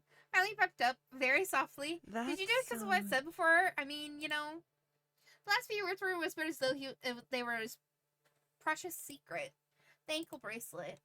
Yes, no, maybe. I don't know what you're talking about. He shrugged. Okay, so at this point, I can save it. Again, I'll put a little save thing right underneath this. We can actually come back to this. And, you know. Maybe. Yes, no, maybe. I don't know what you're talking about. You shrugged. Maybe. His eyes squeezed shut. He had no idea if the answer made him feel better or more nervous. He first looked down his lap where his fingers were flexing and curling in an awkward dance of nerves. His chest froze as he breathed deep. Well, looks good on you. Your heart scattered in your chest like a stone skipping across water. One big leap from the unexpected compliment, followed by a series of shorter ones as he absorbed the words. You beamed at him. He was looking at you again, at least, and returned the smile shyly. This really couldn't have worked out better, you thought. There was nothing else he could add after that. Phil's posture teetered, his eyelids blinking quickly. Beanie actually kind of wanted to talk about... Oh, shit, wait! He drew a deep breath before concluding the sentence. What happened on the trip? Oh, okay. No, what you doing? I mean... Peaches! His voice shook as he pushed the words out. Your eyes grew at the reaction. Cove pulled his arms around his chest, his shoulders hunching inwards. You knew what he was implying back when you been locked and nearly kissed. Cove hadn't breathed a word about it since it happened, or well, almost happened. I'm sorry. Started moving away like that when you tried to... He dropped the sentence you didn't push for him to finish. And it conveyed what it needed, and I'm sorry for how I've been since, acting like it didn't even happen. I've thought about it. I mean, I haven't forgotten about it. I don't keep thinking about it all the time. And his red-cheeked head, for it propped up by a couple of fingers, you could tell that he was already running how this was going. Sorry. Sorry for being weird. It's just, I kind of thought or hoped that sometime I'll be able to do this. With me talking about everything. Everything, there's more. He nodded ever so slightly. Your face felt a lot hotter after that. Cole brightened a little at your positive reaction, and his explanation continued. Well, could sort of picture how it might go, what it'd be like with you and me.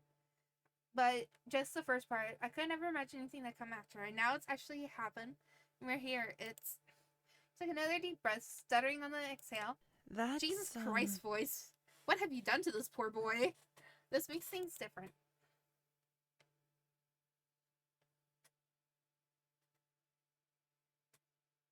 This poor boy. Voice has traumatized Cove with something I have never even done before. Gotta put a hands down on it.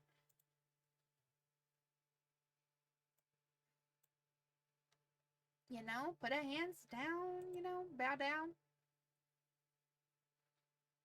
Hold on.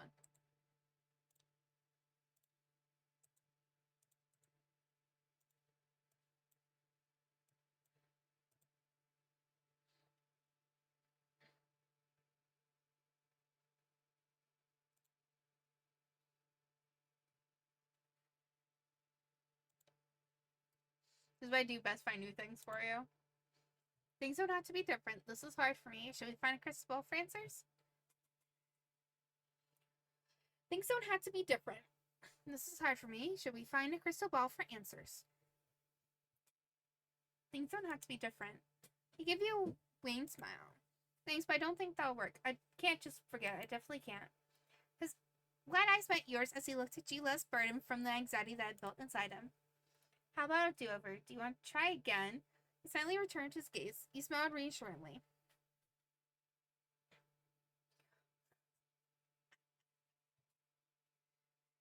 I don't think...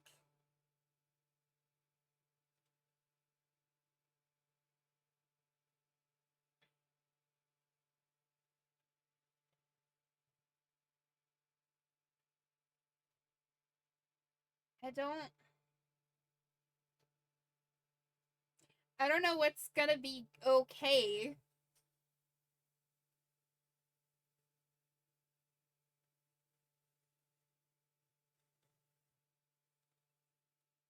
Okay. You smell reassuringly. We're not trying to get him to,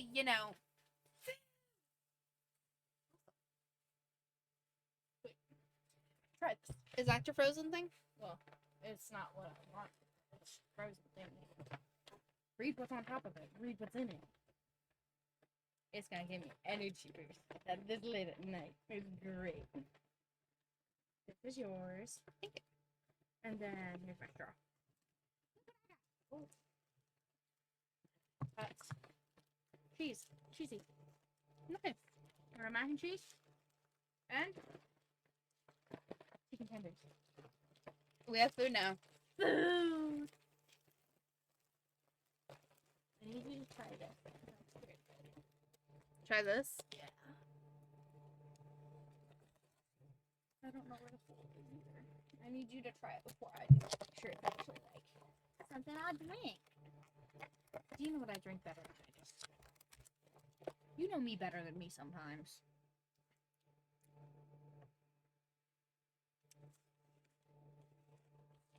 Yeah, nah.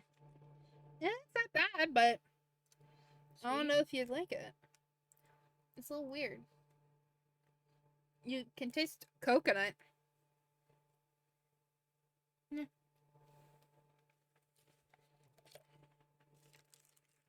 Yeah. You know what it tastes like?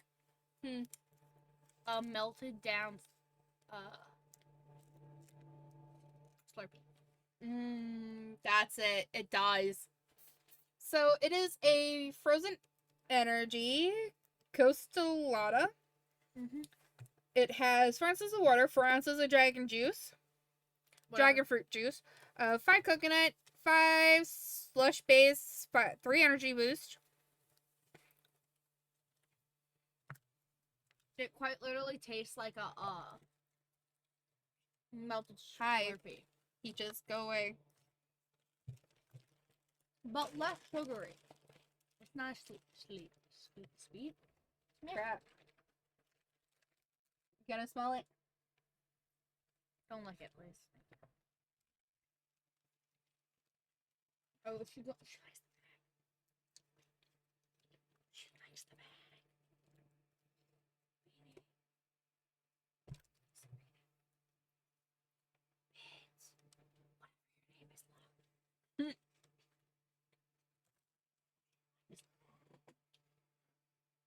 Oh Do you yeah. have a fork down here? I do not. Oh wait. Can I use it? Yeah. What was on it? My chicken and fried rice.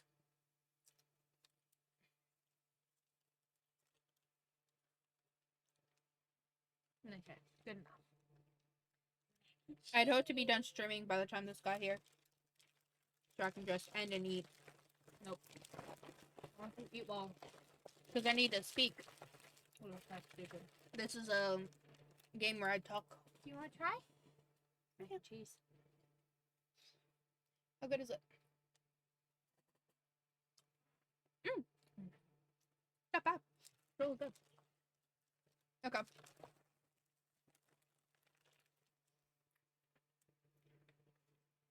So we're gonna finish this up and then we're gonna do the intro and then Exit. And not the intro. Intro. yes. 3 life stages. We're on the second one, so the intro to the third one. Oh, I thought you meant like, hi, everybody. Like when you said bye-bye. Oh no. I watched the crow drew himself up, his fingers curling in. It was as if he was pulling every last drop of courage from his body. So you want to try again? I can do it this time. I want to do it. Your heart leapt. Your mind took longer to catch up, to process the meaning behind the words. Voice Was turns okay, up he here. wanted to kiss you. Yes, voice.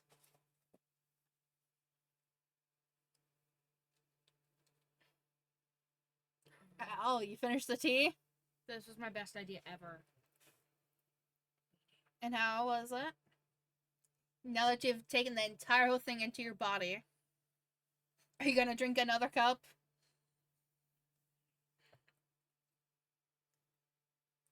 Best way to eat it. Yes. You like it? Is that what his friend? Yes. Ew. You kissed him, you were scared but kissed him. But you couldn't do it after all. It reminds you of whiskey. I can't drink that. I don't know what that tastes like. I'm guessing we could actually pause, save it here actually, because it's giving us this option. Because a voice. Yeah, a voice can't drink it either. whiskey. How the hell do you know? He used to. He can't drink it anymore. Thought you meant like underage couldn't drink it. I forgot. Voice is old. Was had a liver transplant. I found Bear just said that. He said it. He probably sent it as I said it. All right, boys. This is where we're saving because it's giving us the option. And we wanted food.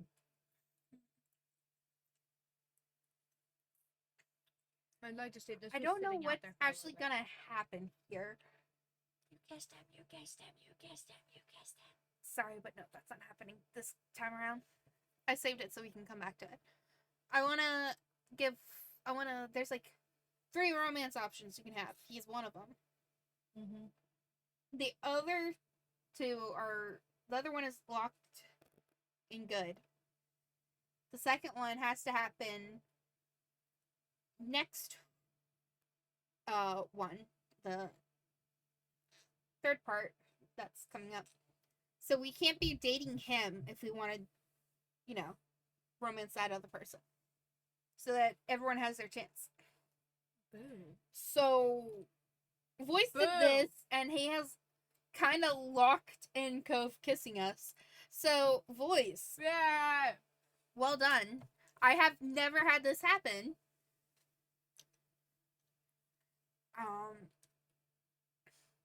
Takes a bow.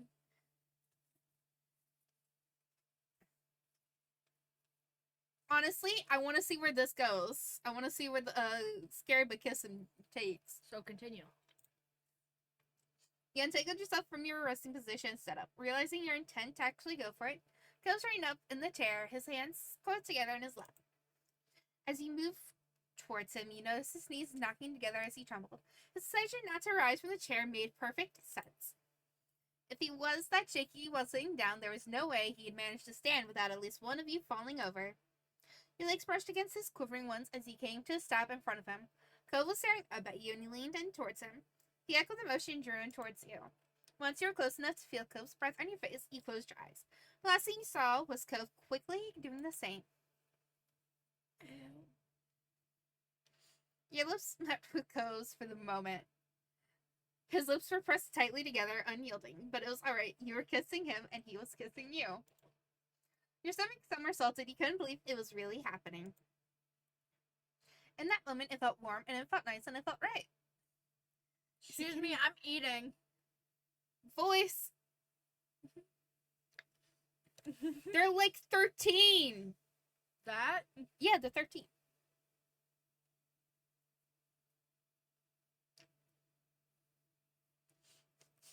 Feeling even more embarrassed now? Knowing that? No, my food just started to come out my throat. Oh, ew. A little bit. Goes back to my corner. Shit, I forgot he looks older. Cove is tall for his age. It even said that he was towering over everyone in their grade. I'm 14. I know. And that moment felt warm and it felt nice and it felt right. First kiss You or drew like back. not? You drew back and Cove slipped down into the chair. Well, here's the thing. This is their... Exactly. Not hot. Very you. I'm eating. So, Makes me want to barf. this is... I know, they attempted to... Our character attempted to kiss him because Voice decided to do that a while ago, and Failed. it failed miserably because he decided to freak out and bang his head onto the roof. So first kiss. Yes. You good? It doesn't help that you're reading it. Like, I don't need that coming out of your mouth. Flamingo arm kid. I don't need to hear this out of her mouth. If I heard it out of anyone else's, it'd be fine. But since it's her. The knuckles of his hands, pale after gripping so tightly. He could do with some space to breathe, figuratively and literally. You took a step back. Cove shut off his stance rigid. And he's having a freak out now. Cove flashed her hand over his mouth, his eyes shut tight. His back then became bowed, shrinking him down. He could only just make out the few words he had managed to summon. Yes, it is Oh my my God, oh reaction. my Thank God. you. Oh my god, oh my god. I can't believe he actually, his eyes flew wide open, but he didn't look your way, let alone meet your gaze. Oh my we God. kissed, we kissed. You're full of nerves. His reaction was really cute. You thought his fluster was funny. It worried you that he was so frantic. It worried you that he was so frantic because, my god. You hoped he hadn't done something wrong. Cove only slammed his eyes closed once again. Did you like it was that bad? It was nice, wasn't it, Cove? It's okay. Did I do something wrong, Cove? It's okay. He was still holding the hand to his face, but in an attempt to answer, he emitted a muffled whimper. The poor kid. But that obviously not working, and covered his face at last, bringing the hand to lay against his chest and looked at you. Yeah. He opened his mouth, poised his beak, and pursed his lips as he held him on his third No, bad.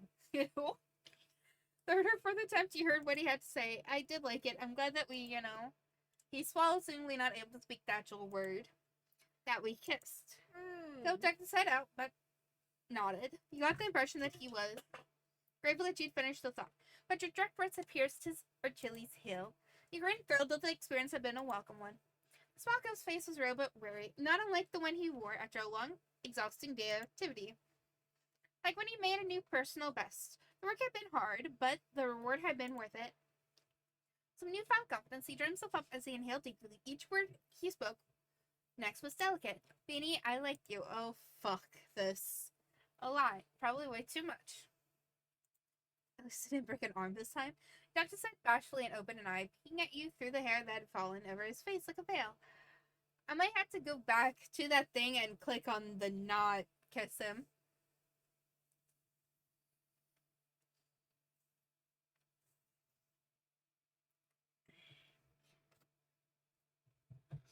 I don't understand why it's so awkward. Kissing's not awkward. You make it awkward. Who? Him? In general, people make it awkward. It's not awkward. Really isn't. Mm-mm. I don't understand why people make it so awkward. It's not awkward. Either it's holding hands. Agreed. I don't understand why it's so awkward. It's not awkward. What you doing, Peaches? People make it out to be awkward. I don't know why. I will have to go back. Why? Because I can't have them getting together. Well, you can just reject and be like, I'm sorry. I don't want to date you. There is no rejecting. As soon as you guys kiss, it's kind of locked in. Ooh. That's no fun. Kissing people and then rejecting them is my favorite thing to do.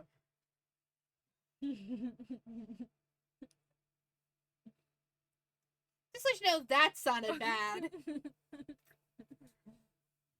How many people do you think I've kissed? I could save this Yeah, do that. as our little with being like, hey, yeah, this is it. Fun with a kid his father paid you to be friends with. Yes. Yeah, we got $20 for being his friend. Hey, voice, how many people do you think I've kissed? I'm 14. But you can do it after all. Your stomach rolled inside you, turning anxiously as you felt Cove's eyes forge you. Two. It was too much. Hanging your head, you avoided meeting Cove's gaze. Beanie, you only turned your face further away, conceal it from Cove's bewildered look. It's okay, don't worry, we can just not. You know, weakly, grateful he's willing to drop it. The two of you tried to find something to say now, likely didn't end up being that hard. This was a really nice summer. Yeah, close. Totally, it was alright. I'm glad we got to spend so much time together. And if I better, I'm looking forward to the next. I've Even after had agreement. better. I've had better. I've had better. Better. Because then you can reject them. I've already restarted. We haven't kissed him. Boo. She really was hoping to fucking reject. Yes! And voice, you're wrong. It's technically 2.5.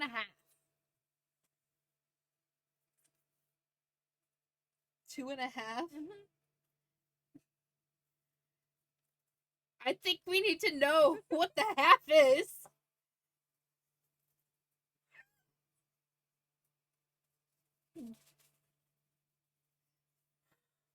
It didn't count. It didn't count. No, but it happened. It doesn't count. It was in 5th grade. It doesn't count. No, wait, actually, I don't think it counts. What is your cat doing? So I was playing on a playground with my friends, and this kid that we've never seen before actually came up and we started playing with him. How old were you? 5th grade. I'm not. Ah. You weren't born yet. I'm sorry to say this, but I wasn't thought about. So no Nope. one near being thought about. so, my friend, we'll call her Jay, pushed him, and he smacked into my face, and our lips pressed together. I could not make that up, even if I tried. It was so weird. And then, my friend, Jay, who also, pushed him into me, got upset that happened. Yeah, Is it who I'm thinking of? possibly. And our other friend, A, was just staring at the entire whole thing, bewildered at what the fuck just happened. Her eyes were legit just wide, just looking around like, the fuck? So yeah, that was how technically my first kiss went. I got sounds like It is. That's the sad thing. Except she doesn't go outside, so I don't know why she'd be at the playground right now. She doesn't leave the house. yes, I know they know this. I don't leave the house. It's very sad. She needs vitamin D I have vitamin D. in pill form. Yeah, we'll go with that. Mhm. Mhm. Mhm. Mhm. Boys, please tell me you got that. You got that. Witches don't leave the house. I got what you meant. That's why I stopped talking. Very bad joke from you, by the way. Yeah, well, I don't need jokes from you like that. That grosses me out just thinking about it. she's attacking the bag.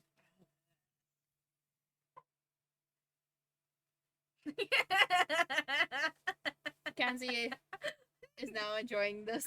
The kitty's attacking the bag. Yeah. I don't know, where did that bag come from, Peaches? Where'd you find it? She's not giving it up.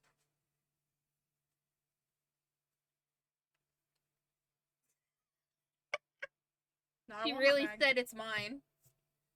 You can't have it. But she can't go in my room.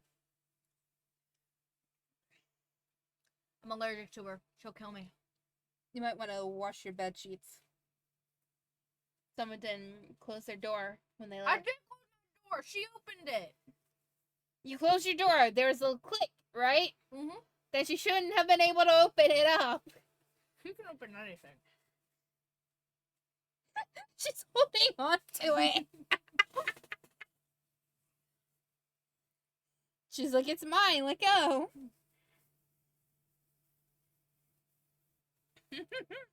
You make terrible jokes. Cove still nestled cozily in your chair, smiled at your response. How are your fish doing? Really good. Things in the tank are stale and everyone looks healthy. That's nice to hear. You learned from Cove how hard it was to maintain an aquarium.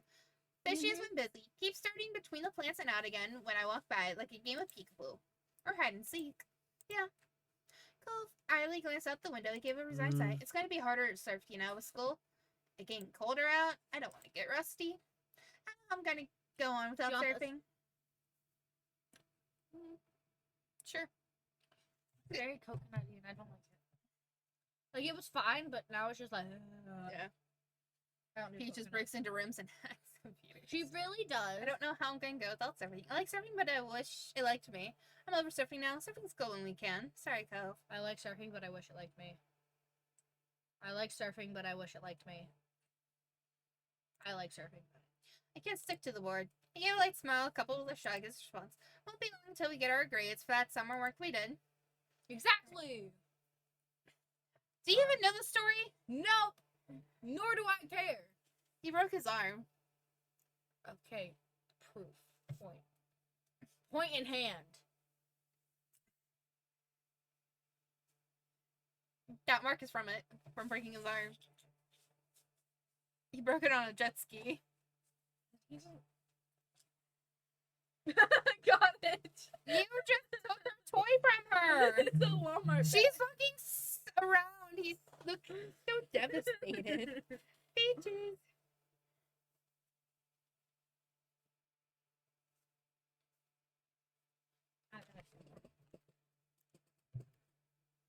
I'm sorry, Peaches. I wanted to know what bag it was. She said, you took it from me. I'm fucking done with you. Ugh. Mad Dog! I'm a dog. Yeah! Crow should get back on. I miss Crow. His wings fluttered as he huffed, sinking in the chair. I'm not looking forward to that. Oh, we'll just have to see what mine are like. Go look at you, eyes bright. Things will work out, I know it. Do you think we'll see Miranda around school this year? Probably. She should be in one of our classes again. You hope that you'd see her often. It'd be nice to see her again. You weren't interested in seeing her around. It didn't really matter. It didn't really matter to you. You are not in this conversation. Why? Because she's back on the bag. Okay. You want to smell my chicken? Why am I not? It didn't really matter to you. Why am I not in this conversation? Because we do want to know her. She's very nice and sweet. She invited us to her birthday party. Blah, blah, blah, blah, blah. I don't give a shit. We miss you too, Mad Dog. Penny has to approve all smells, and she didn't like the smoky tea. What? Where did that come into Leave the the tea alone! conversation? Leave the tea out of this conversation, that nasty ass thing. I meant peaches. What?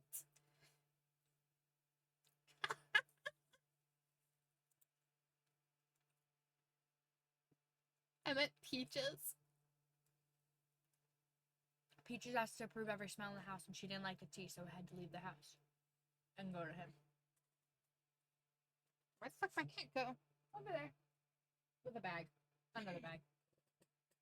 Do you want the rest of this mac and cheese after I'm done? Sure. She made a face when she smelled it. She did. You know how she like opens her mouth when she doesn't like something? Yeah. Oh, you'd hope you see her often. It would be nice to see her again. No, it wouldn't. Be nice to see her again. No, it wouldn't. Beanie Cove! The sudden call from downstairs caught you both unaware. You nearly forgotten the world outside your room. With a guilty look on his face, Cove had done the same. Just had a call. Cove's mom was ready to go. Your clicks might keep the mandated motherly smothering to a minimum. You'd added that, but it was nice that Mom and Miss Priest had their strange sense of humor in common. Yards by Coves, wordlessly, you headed downstairs together. Each step on the way there was painfully slow, like he was trying to delay the inevitable. His whole body tense leaving the house, and Cove froze altogether before you both could cross the street. Oh. Hey. Doors open. Dad must have taken her stuff out. He swallowed hard. She was really gonna leave. He smiled at him reassuringly. You gave him a pat on the back. You rested your hand on his arm. This isn't the last time you'll see her. This isn't the last time you'll see her. I know, but I got used to having her here. Yeah. It was hard to think of a world where you didn't have both of your moms living at home with you. So I couldn't even imagine how hurt Cove must be feeling, knowing his mom was leaving. Is English hard for you yet? No. I've heard you struggle to read and to speak, and yet you're not struggling with this. I don't understand. I tried to get you to read a singular sentence, and you can't read it, but you can read this. Yes, I know. It's freaking hilarious. It's because I'm in the call. About as bad as English is. Get off of that! Cat! What's she getting on? Oh, she's stuck You know, Buckle's stupid. Hey! Peaches, down. Down. No! You told her down. She listened. She sat down. He thought he saw his bottom lip quiver just before he turned his head away from you. We don't have to head over if you don't want to. No, it'll be worse if I miss her leaving. Bad cat. Okay. At that, some of the conflict burning on his face eased a bit. Together you went across the street and inside his house, finding his parents in the living room surrounded by his mom's private Bad things. kitty. Hey kids. Good timing, I just called the taxi. Hi. And hi, Beanie. So glad I could see you today. It was fabulous getting to know you this summer. Ew. I probably had to put a face to the name I've heard so many Ew. times. What, the meow sound? Uh-huh. What does it sound like? You want to play it again, voice, so Kenzie can hear it?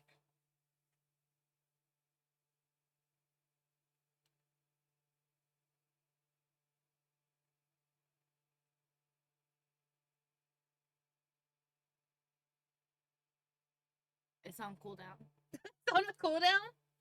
I didn't think I had it on cooldown. Did I really put it on a cooldown?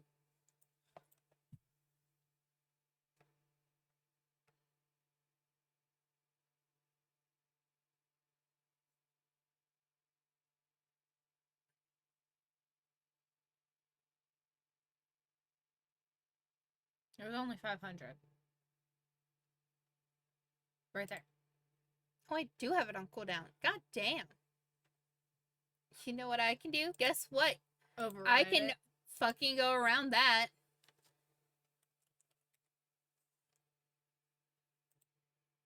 By going to sound alerts. Haha.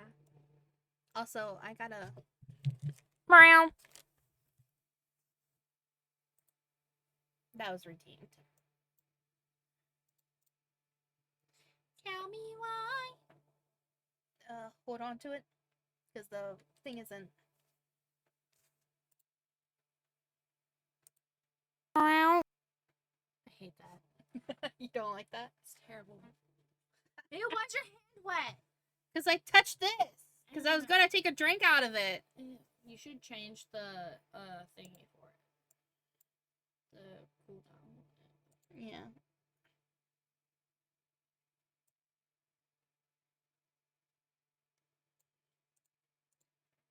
She winked and Cove patted on cue over the teasing. I'm really happy I got to meet you too. I hope you had a good time visiting. Bye. You didn't say anything in response. I'm really happy I got to meet you too. So many meows, yeah. Hopefully it won't be too long before we see each other again. Nodding Kira turned her attention back to her Pizza boys. bagels are the best things She ever. pat Cliff on the arm with a warm smile, then she enveloped Cove in a crushing hug. Initially, Cove squirmed to break free from her grip, but his mom was unfazed and kept him locked in place. Heartbeats later, he gave in and hugged her back tightly. I'm so I'm glad. so happy this trip was a success. It looked like he was bursting with pride. Well, not 100% success, but it still had a passing grade, I think. Thinking back on everything that happened this summer, he started to look sheepish. Cliff scratched the side of his head, and an awkward chuckle escaped Cove. There were ways it could have gone smoother. I'm going to my bedroom. Okay. Good. I'm still keeping that in mind for the future. All right. Good for you, Cliff, and I'll try harder to stay more in the loop. He watched his Cove smile softly at both his parents, and he felt relieved seeing how much the whole family had come together since he first met them. Despite underlying troubles, love was still there. After that, it wasn't long for the taxi ride. Rolling up in the front of the house and in clear view of the open door, Kira stood up, smiling sadly. Well. That's my ride. Yeah. The matching reply got a chuckle out of Kira as they all filed out of the house, father and son with Kira's bags in hand. Once outside, he spotted your family waiting by the street, and to your surprise, Derek was also with them. He sat uncomfortably, and he waved as soon as he noticed him. What's Hi, up? Beanie. Hi, Cove. When did you get here? My dad dropped me off just a little bit ago. Thought I could visit one more time before school started. You Sorry. picked a busy time, sorry. Derek couldn't even look at Cove. He nervously kept rolling a pebble with the bottom of his shoe. Oh, the Sorry. same thing that your mom will be leaving today. I'm sorry, dude.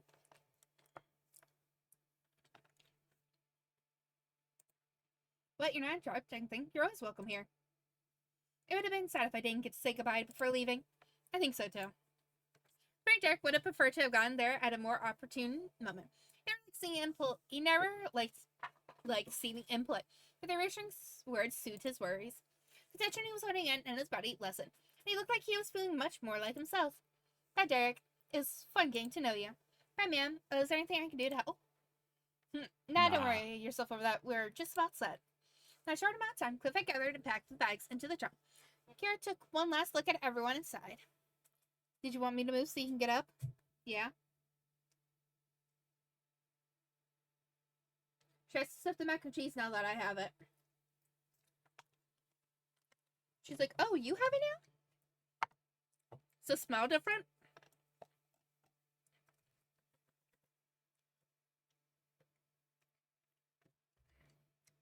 I really don't like coconut.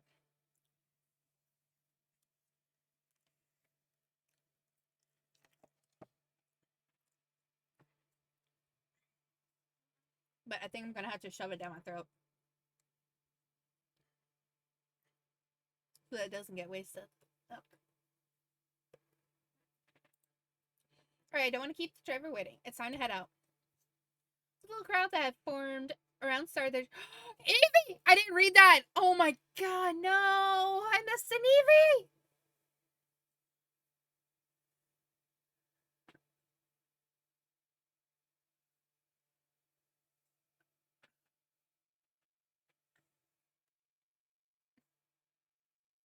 Eevees are my favorite. The little crowd that had formed around started their chorus of farewells and Wells wishes traveling, but Kira still made no move against the text. She placed her attention on Coop. I'll call when I get to the airport and when I make it to Nevada.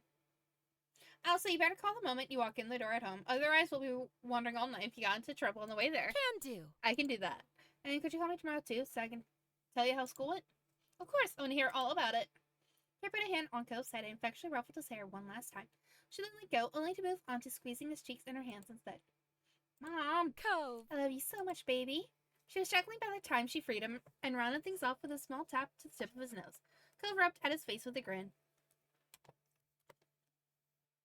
Finally, she walked to the car while waving and took her seat in the taxi. Cliff hooked her arm around Cove's shoulder and kept him close as it began to pull away.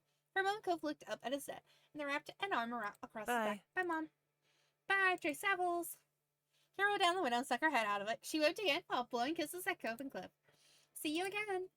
Before she was out of sight, you sighed, too. Call out with your family and hers, wave goodbye, watch quietly, call out with your family and hers. As you added your voice to the others, you watched Kira's smile grow larger. The cab turned down another road and completely disappeared from view. Cove let go of his dad and took a few steps out onto the empty street, still looking the direction his mom went. He smiled deeply, deep in thought. He got the impression Cove was feeling better than he was earlier. He was finally content with the way things were. The summer breeze brought a sweet-sounding jingle across the way. It was the wind chime he had given Cove. He had hung it at the front of his house, and it had become a very familiar sound in this neighborhood. You jumped a bit when your mom put a hand on her shoulder, pulling you away from your thoughts. She smiled when you looked at her. This was a great vacation, huh? Yeah, I don't think so. You know, an agreement. You shrugged. I don't know. Summer isn't over until the second I fall asleep. No naps for you then. Can't risk accidentally ending summer a few hours too early for the rest of us. Chuckling, you shook your head and mused. Cove walked back over to the group, still genuinely happy. Derek grinned at him welcomingly. Everyone else there smiled at him, even Elizabeth. Well, Mom clapped her hands together, bringing everyone's attention back to the present. So it's time for lunch. I think I'll put something special together. I sparkled with a plan, and Mom smiled.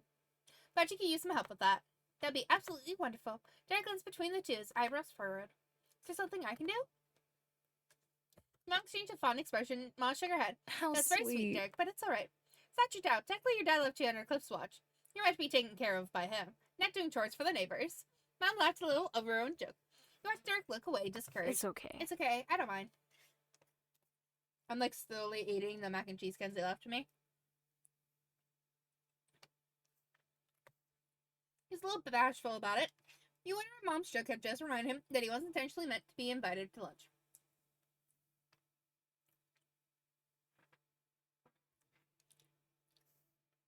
It was getting a little awkward. Mom grinned methodically. Her comment was meant to lighten the mood, not bring it back down. Mom tried again to get things moving forward. Why don't you get go have fun? You can all come back in an hour, and we'll make enough for everyone. Mom nodded in agreement. Sounds good. Another stunning idea, Lonnie. Thanks. Thank Yeah, you. thank you. That sounds like a plan then. I don't want to cramp your cell. I've got some stuff to work on, so I can be out of here this afternoon. She come by later too. No reason you should be the odd man out. Mom seemed amused as Cliff brought the back nervously. He ran away wavering but pleased smile. Thanks very much. Appreciate the invite. He looked over the assembled crowd with knowing glances. I can help too. With as many people as you're feeding, this is gonna be a lot of food. Didn't you hear what we told Derek? It wouldn't be fair to make you cook when we're the ones who are inviting you in. Mom raised an eyebrow when Cliff waved it off. Come My on. sister will be missing time with his pals. This will be a break for me. I'm quite the chef. Mom exchanged further glances before Mom shrugged. True. An airtight argument. You're sure we'll be happy to have you, Chef Cliff. Chef Cliff's grin widened and more hyped than you expected him to be about helping with lunch. Cliff shook his head, a fond smile on his face. Then all those grown people will be heading inside. I assume the rest of you kiddos are staying out? Maybe not all of them. Matilda had a silent question for Elizabeth. Your sister thought for a moment.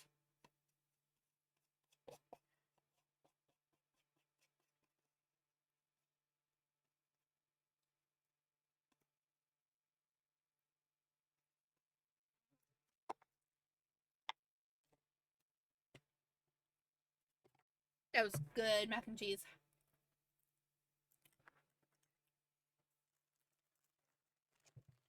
Well, it was Kenzie's.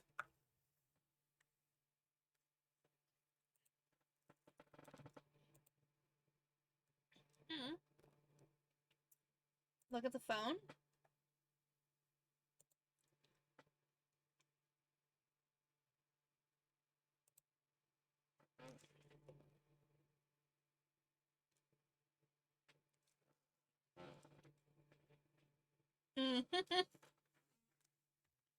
Oh, yeah. Yeah, that was the bean eating animation. I actually thought you meant, like, look at my phone. I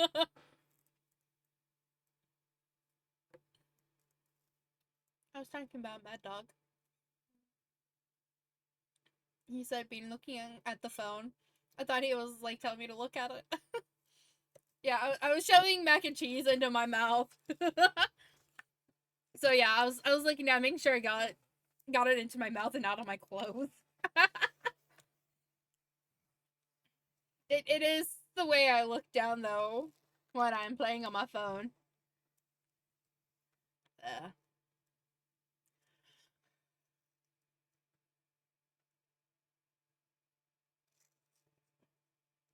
I now have to burp. The coconut's making me burp.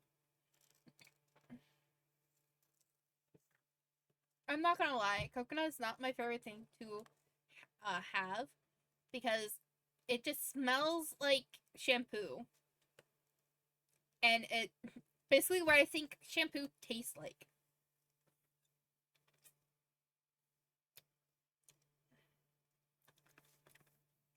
But I'm gonna down it because, you know, Kenzie can't finish it because she doesn't like it. If y'all can't tell, I eat a lot of stuff that Kenzie can't finish.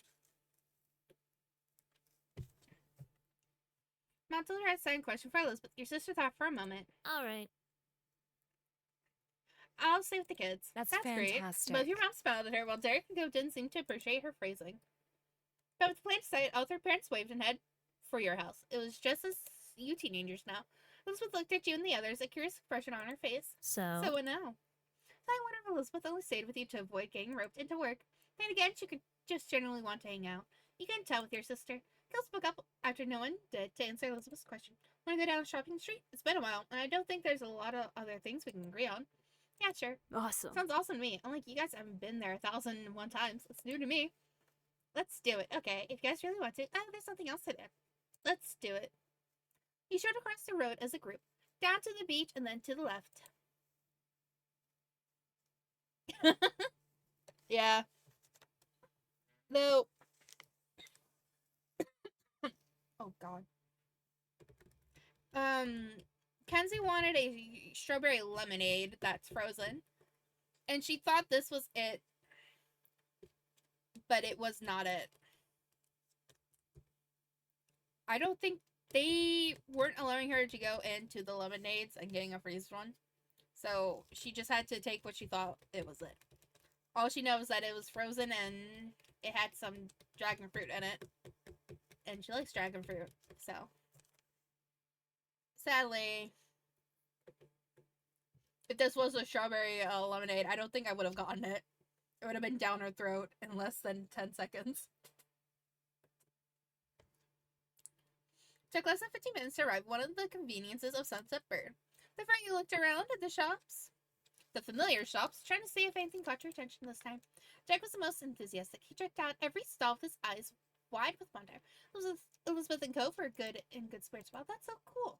Ran over to a street magician who was currently doing a card trick for a group of enchanted tourists. Derek clapped when the magician showed a middle-aged man his card. Derek drew back to the group with a curious gleam on his face. What's it take to perform here anyway? Do you have to ask somebody, or do you just show up and start doing stuff? Why would you even ask? It's a public street. Hey, Miss Mayor, can I pull a rabbit on my hat, please? Flopsy is well-behaved, I promise. Derek chuckled, his eyes searching up and down the scene. Maybe? Maybe there's a boss of the shopping street. No one does any of this around my neighborhood. It's just regular stores behind walls. Different if someone wants a real store, but here I'm pretty sure people are just putting on their little shows whenever they want and do whatever. That's so neat. We'll be allowed to do something too? Cove laughed, and Derek began almost vibrating with excitement. Elizabeth rolled her eyes. What would we do? Well, I don't know what. Not yet, I mean. I just found out it's a possibility, you know? But But there's gotta be something. We know cool stuff. I'm sure if we think about it, we could plan a show that's really get crowd pumped. That was a great idea. I wouldn't be a part of it. He felt he could try his idea on his own. But Derek needed to abandon the idea, stat. He gave a look to the other two. Let's join him. I'm in. Woo! nice. Can't count on you. Now we just need to act. It'll come to us, right? With some amusement, the gang continued to pursue the stalls. Elizabeth found some earrings with a dangly, badly misprinted globe that everyone laughed at. Phil picked up a blob as Iceland. But Derek thought that it had to be Greenland. Mhm. You know, this is a world with what looks like 9 continents. I think they're both wrong. One side Cove. You backed up Derek. You agreed with your sister? No, it's Australia. You stayed out of it. No, it's Australia. The other 3 giggled at your interjection. Silly Cove froze. He stared at him, then tried to see what caught his attention. He saw a familiar face down the way. It all made sense.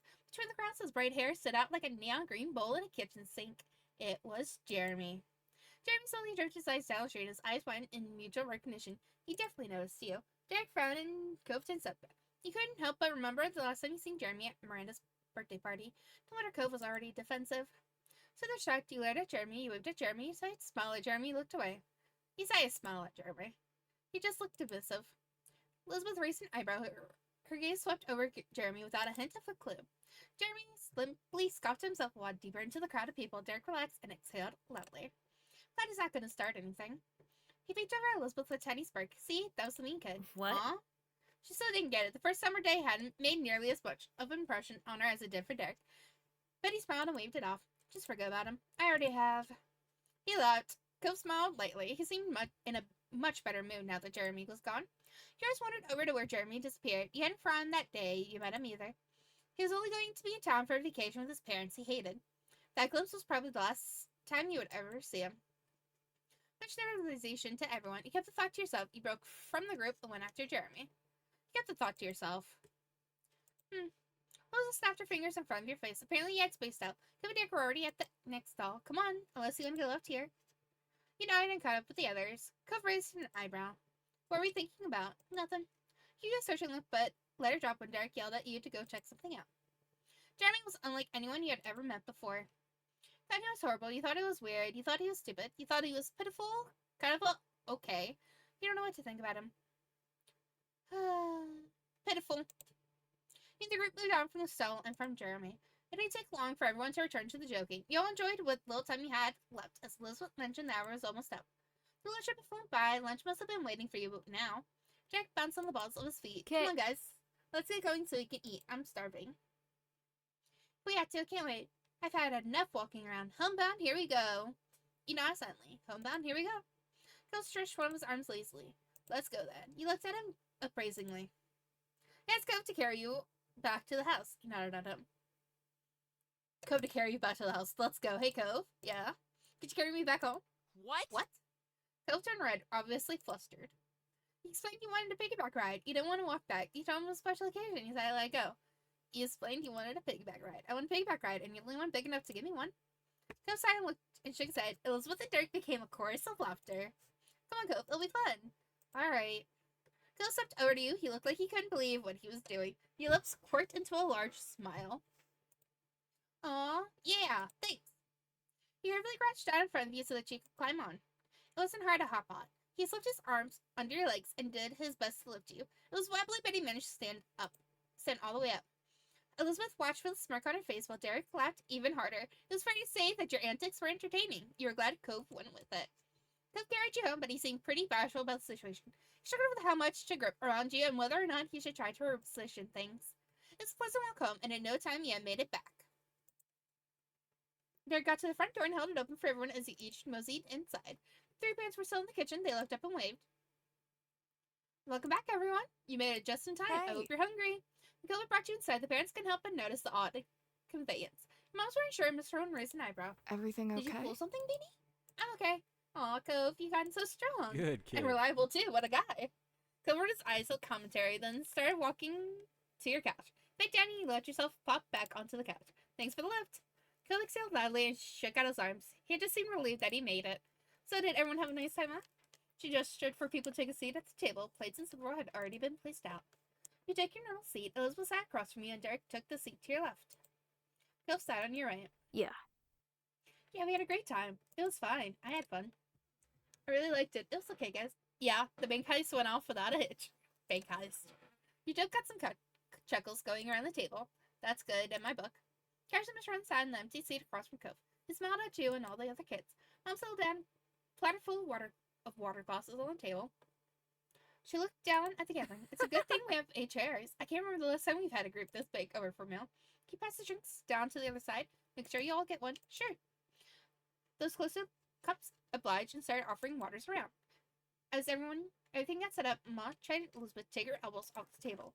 And you No. shouldn't slouch. She pointed at Mr. Holden, who was leaning forward with both arms on the table. Oops. Mr. Holden seemed unsure about all the sudden attention and carefully rearranged his posture to something suitable for a fancy dinner. He smiled sheepishly at Ma. Elizabeth rolled her eyes. Ma gave her a level look at her. You shouldn't be polite to a guest in the house either.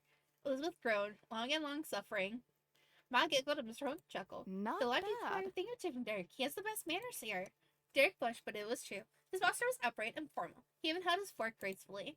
His table manners on the top of all of his steps stage your parents made him the model of meal attendee behavior. It's Aw. nothing. It's true, though. You have been a lovely guest. I've noticed that, too. It's always nice when you stay over, Derek. Derek smiled and sat a little taller in his chair. And do you have anything good to say about your other guest? She looked deliberately at Cove with a teasing smirk. Or is there just nothing to say? Well, Cove's my number one, but he still does clean his hands by wiping them on his pants. Cove frowned at that and absently brushed his hands on his pants legs. Your mom's laughed. Lightwear. There. Elizabeth, you should know after all these years, Cove is hardly a guest anymore. Cove smiled awkwardly. Thanks. Manners. Who cares? I don't think it's that big of a deal. You teased Cove for his bad habit. You complimented Derek on his politeness. You joked that Derek was basically an adult. He kept quiet and took a bite of food.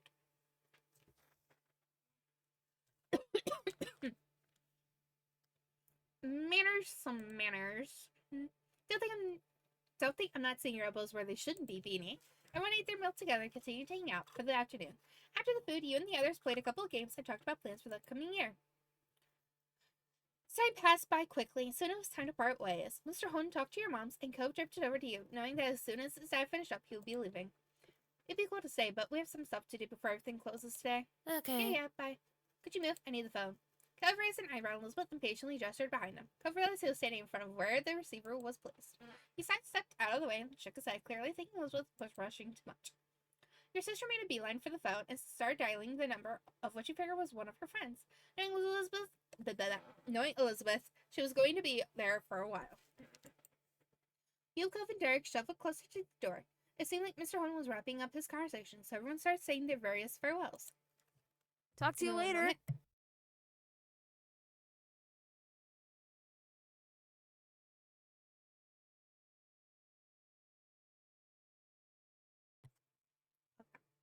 See you later, Cove. We gotta do this again sometime. Yeah, see you.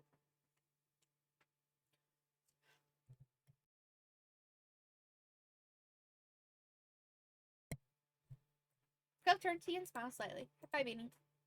Yeah, Cove, goodbye. You patted Cove on the back, nudged his shoulder, ruffled Cove's hair. You waved. You hugged him goodbye. Step forward, spread your arms wide. Cove only had a moment to react before you encircled him in your arms. Cove hugged you back tightly in his chest for a moment as he laughed. Cheeks were slightly red, especially when he looked over and noticed that Derek had watched the whole thing. Derek smiled amusingly. Dude. Seriously, dude, we're gonna have to hang out later. I'm gonna miss you during school. Cove a high five, and the two boys clapped their hands together. Cove and his dad left soon after that. Your parents started cleaning up the house. Liz was still chatting to her friends on the phone. It was just you and Derek left. He had to stay outside in front of the house to wait for his dad to pick him up. Decided to keep your guys company, although he was originally Cove's visitor. A light summer breeze blew through your hair, and Derek shifted his weight from foot to foot. Thanks for waiting with me. He kicked to the ground distractedly. That's Well, still gonna be a while, so do you want to go for a walk? Sure, I don't mind. Two of you walked down the street again, just wandering without a destination plan. It was a quiet stroll, too quiet for Derek during being the company. You turned to him when you had noticed that he wasn't saying a word. That was unusual. Derek always had something he could chat about. You weren't sure if you should ask about it. Somebody ended up at the old park near the beach. He glanced over to Derek once more, still expecting him to say something any second now. However, nothing came from him. In fact, now you noticed a frown creeping on his face. Derek smiled when he realized you were watching. At least his mouth was turned up. There wasn't anything that really felt happy in his expression. He turned away and the smile fell off his face. His eyes stared intently at the ground and you raised an eyebrow. Is everything okay? If you want to talk about something, I'm here. Derek, what's going on? He kept quiet. You want to talk about something, I'm here. A little sad. It's just that with school starting back up, it's going to be harder to visit. I'm going to have homework and clubs and practices and everything else. this It sucks. really sucks we go to different schools. His face screwed up and his fists were closed tightly together. This was really concerning him. Well, if we don't have time. Try some optimism into the conversation. You shared those words. We'll make time. We can talk over the phone. We have plans for weekends. It'll be fine. Derek looked up at the sky. It was orange and purple with a little wisp of clouds scattered around. A plane flew high with a jet stream trailing behind it. Then he turned to the ground again. Derek's face was tilted far enough down that it was harder to read his expression. Vinny, I actually want to talk to you about something if you don't mind. There was a pause, and he waited for him to finish his thought. Sorry. Yeah. I was just kind of wondering, do you like guys at all? Like, would you ever want to be with someone who was a boy? Sorry if it's weird to ask. I could be with a guy, maybe. I don't know. You'd answer him. I kind of want to talk about that. I could be with a guy. Okay, then. Can't say before finishing his question. I wonder where this is going. So what I mean is, is there any guy you think is kind of cool that you like around here? Not at school or anything like that? This poor kid. You'd have to say it further. You thought about it. I like you. I like Cove, Mr. Holden. There are a lot of guys I think are cool. Not right now. I don't really want to say that. I like you. Drake's eyes widened. For a moment, you wondered if his heart had stopped because he stood there, completely frozen. Then finally, almost breathlessly, he asked a question. Really? Maybe you don't really get what I'm asking about. Moment to himself for a while. So Derek put himself together somewhat meekly. He looked at you while he tried to project confidence. His posture was too tight for you to believe it. He was nervous. All You right. know, think ahead and everything is important. You gotta get yourself a game plan and all that. It's gonna make plans, especially backup plans.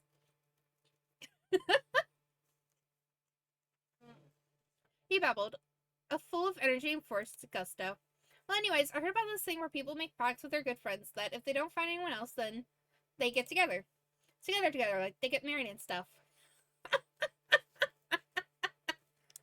So I was thinking, since it's good to have plans, it might be cool if we did something like that. Besides, why didn't you start to make frantic hand gestures? Just, then we never had to worry about the future or offending someone. We can set it like a whole decade in the future, forever from now. We'd have graduated high school and probably college too. We'd have jobs and be really grown up. We'd probably have our own places, maybe our own pets, and student loans and cars. Derek babbled on for a while more. It was as if all the words he held in silence during your walk had burst out now, all at once. Sam, what do you think?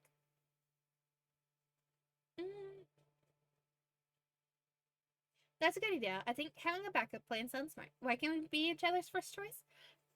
Derek, I know what you're thinking about. What you're talking about. I like you. I'll think about it. I don't think that would work. I'm sorry, Derek. Do you like me?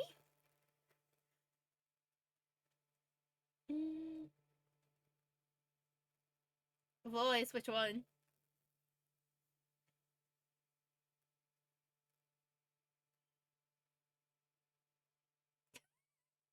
I feel like Voice doesn't like it when I put him on the spot like this. Gives him a little bit of pressure to choose.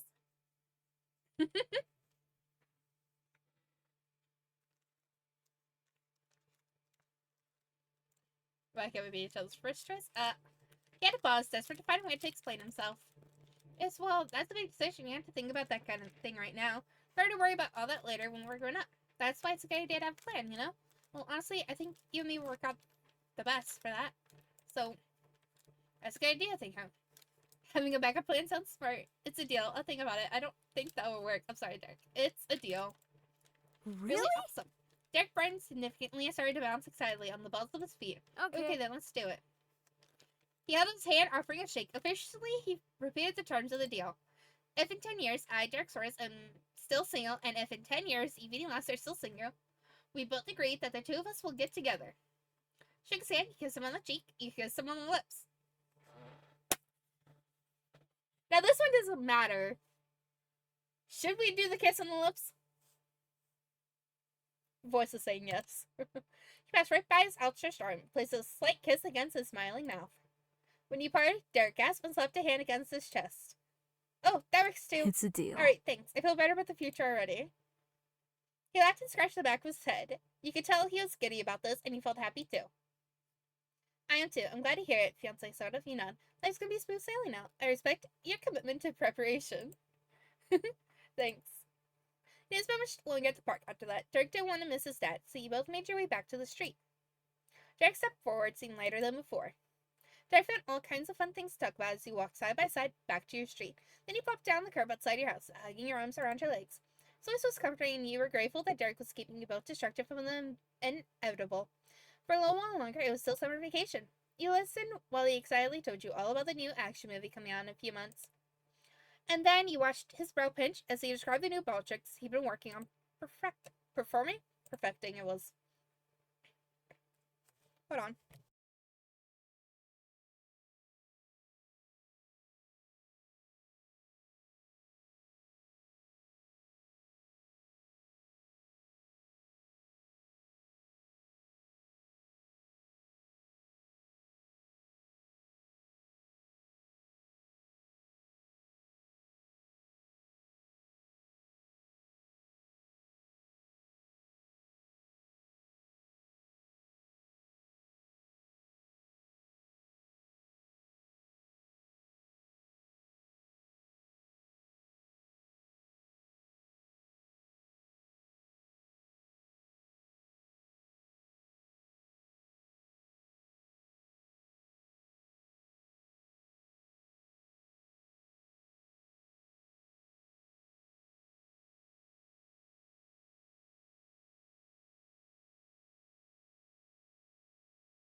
Sorry, I had to check something.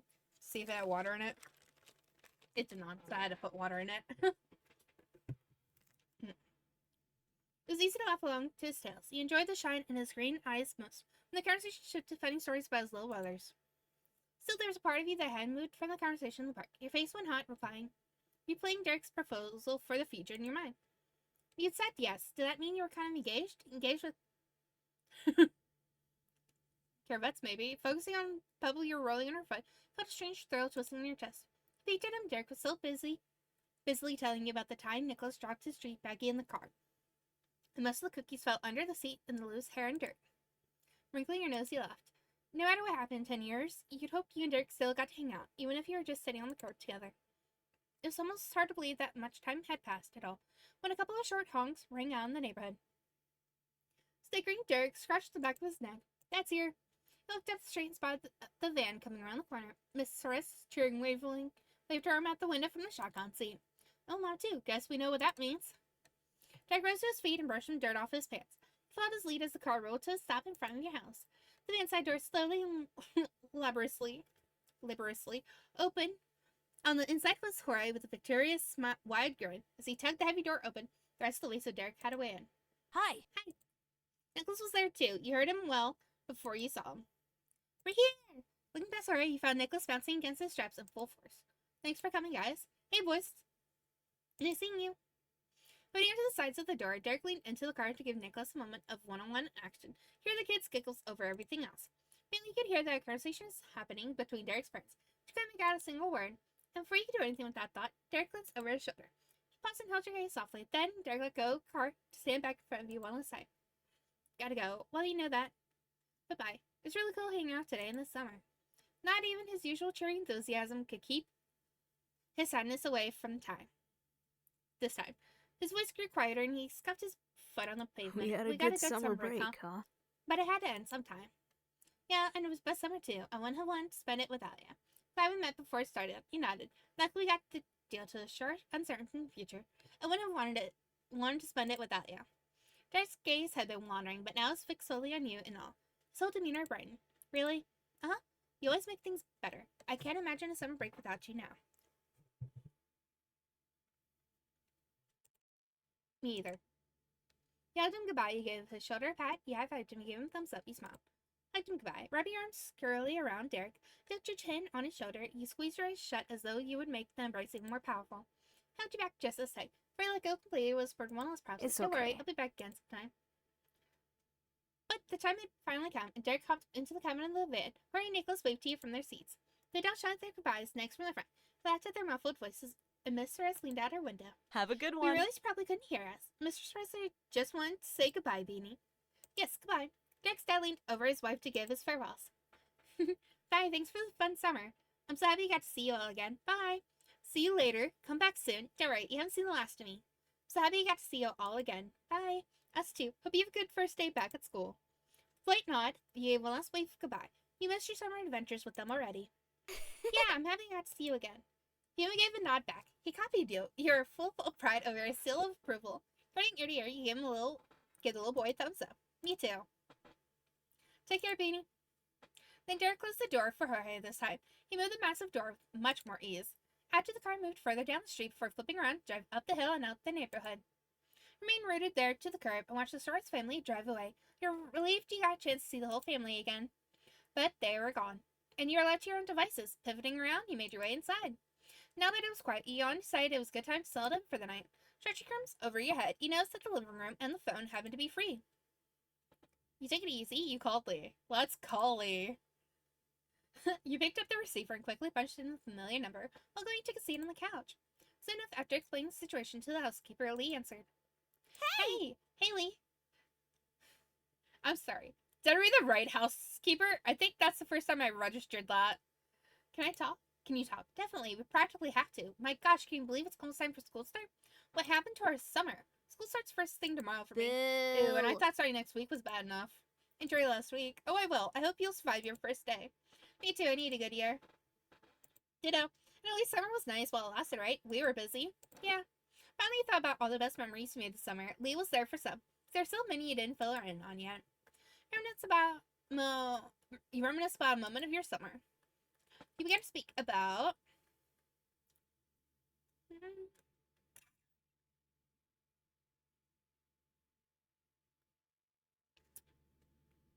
boardwalk. Family Derek's family took a big trip to the boardwalk at the amusement park this summer. My mom's Elizabeth and Derek and his moms and dad and his two little brothers. I know the place you mean. How'd it go? It was super fun, even though there was a problem. I got to have my face banded. It was tiring. Well, I had to scold Derek. Nicholas fell asleep and people had carrying him around like the whole day. I rode the Ferris wheel with Derek and Nicholas. Cute! Kind of romantic. Well, maybe not because his little brother was there. Nico was asleep. So we were mostly alone. Oh, that sadly sounds like romance was in the air to me.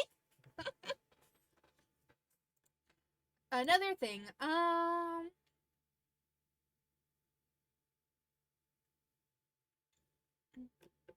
Time we went to Cove's house for dinner. One night, Cove's parents invited me over for dinner at their house for the first time. For someone made Mexican food. I could name one Cove's pet fish. Cove told about his dad offering me to pay offered to pay me to be his friend. He had already confided to Lee about the money in the past. That sounds dramatic. It really was. It's good that you finally told him about it. I'm glad it's not a secret anymore. It's a moment. What's another?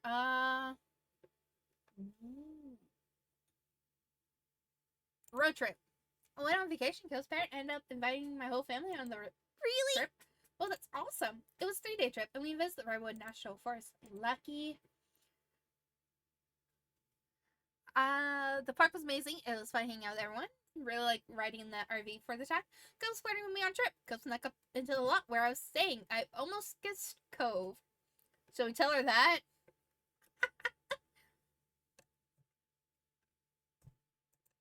What? You what?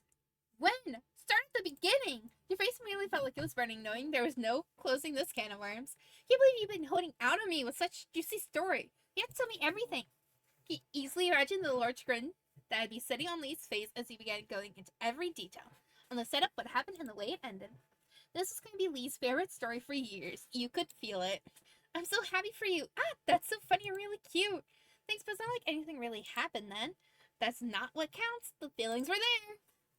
It was hard to focus on what she was saying. You were distracted just thinking back on that moment. Here, moving on to talk about her. What was your big highlight of the summer, Lee? Talking to you was always the best part of my summer. Even though it was a phone call, you just knew that Lee was winking at you. That shook your head. Come on, tell me. Good, I'm glad you picked the right answer. Good, I'm glad you picked the right answer. That Lee laughing hard for a few moments. Alright, okay. So high point for me was when I took the trip with my parents to Europe. That was amazing. You and Lee continued to go over your adventures until you both were yawning to each other over the phone. I thought you decided it was time to say goodbye for now. You did have school to wake up for in the morning. Bye, Lee. Bye. Night, Beanie. Talk to you later. You left the phone on the side table for now. Looking at the clock on the wall, you saw that there was only about 10 minutes until your moms would be insisting you had to go to bed so you could be rested enough for school. Stretch your legs out on the couch, sighing in defeat, watching the minute hand change 1 minute closer to bedtime. You arranged yourself, feeling restless, and looked at the window. So initially you spotted a figure on the hills. It was Cove. Surprise for you, it really wasn't that much of a shock at all. It's exactly something Cove would do. You went outside to meet up with him, ran off to see him. You left him alone, smacked the window to get his attention. You opened the window and called out to him. You went outside to meet up with him. Strolling casually, you went over to the front door. When you arrived, you noticed how many fireflies were out that night. They drifted along lazily, barely minding your presence as you waded through to reach the top of the hill. Cove turned towards you as you approached. You noticed right away that Cove looked happy to see you. Hey! You had a bounce in your step. You weren't sure how long you'd get before your mom's roped you back inside for bed. Hey, what are you doing out here? Nothing. Nothing. Not really. He shrugged, seeming unhappy with his own answer. You stared at him, waiting for him to continue. Well, I guess I was feeling kind of weird about myself, so I'm getting some fresh air before bed. You really should go to sleep. I know how you feel. I feel good. I hope you feel better. He shrugged back. He nodded. I know how you feel. It's hard to stay still. Tomorrow's going to be the start of a new year. The mention of school, a small noise escaped him. He let himself fall back onto his butt and then all the way down, so he was laying on his back. He looked up at the sky. You laid down yourself. You sat on the grass. You stood there. You sat on his chest. 4? You sat on his chest? Is that what we do?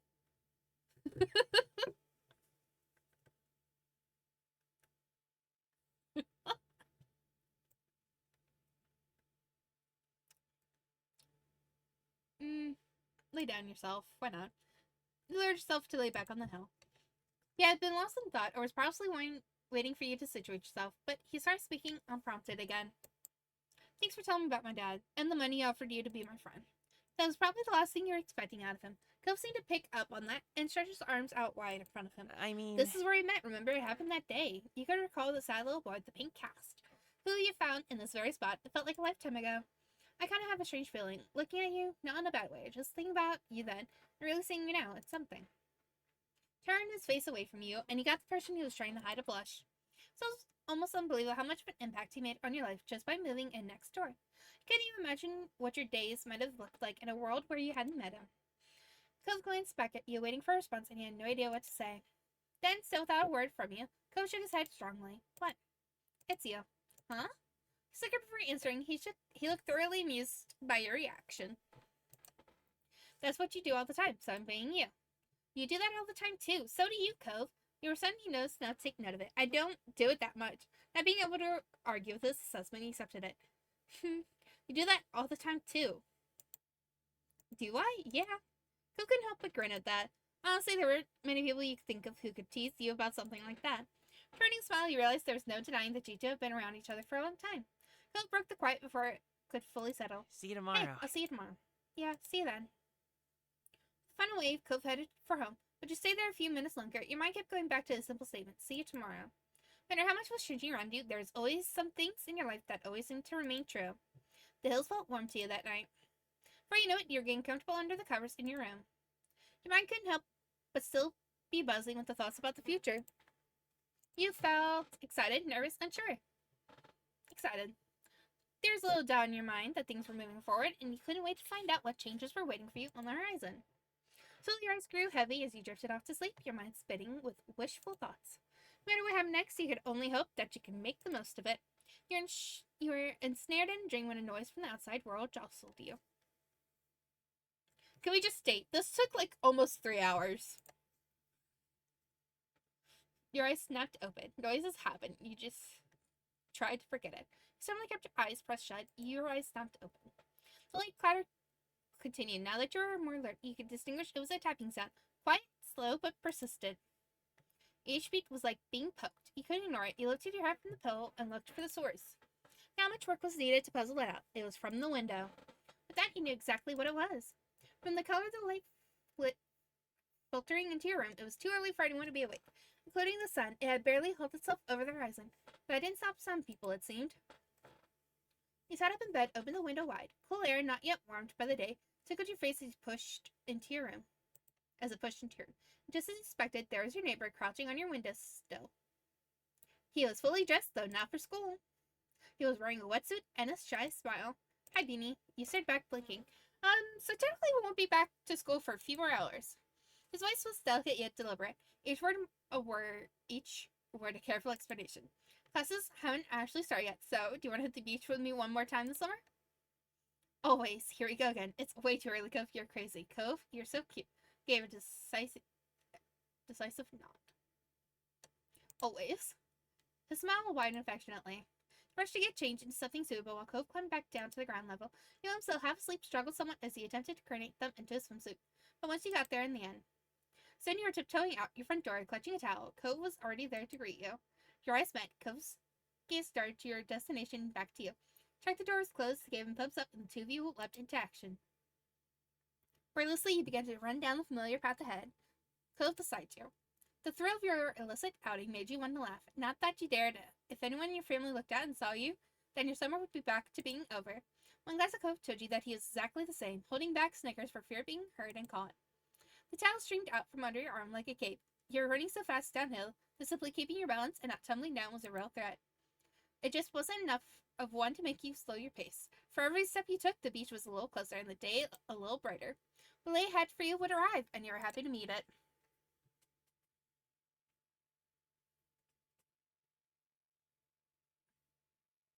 In between.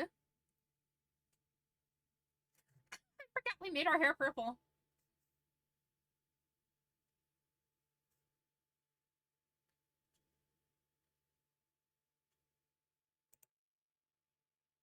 So we could have... Let's do a little peach face.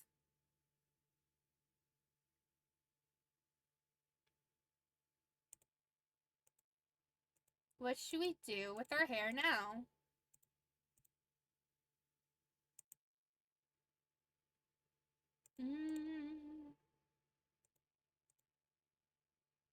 I don't want to do that.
I say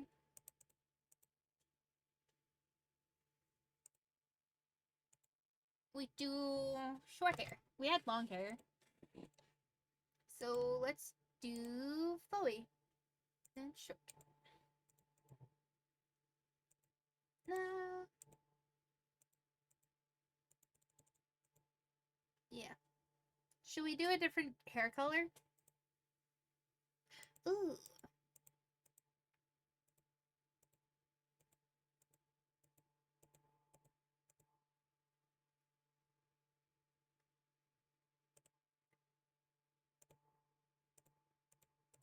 I say contacts now?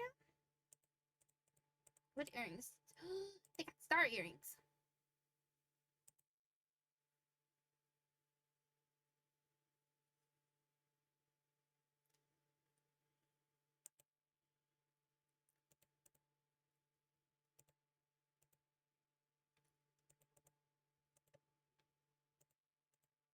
Nail color. Purple long. Do a little nose ring.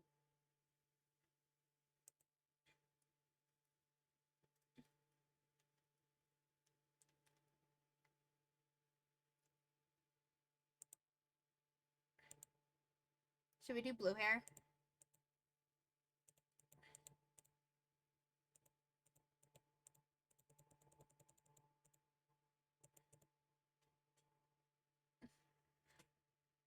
I'd say it looks a lot cuter.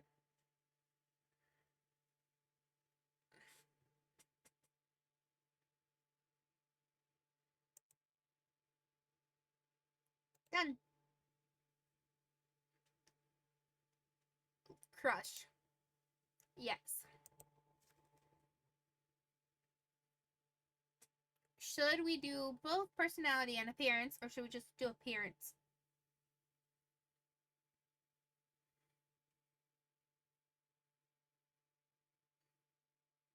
One or two? How's that?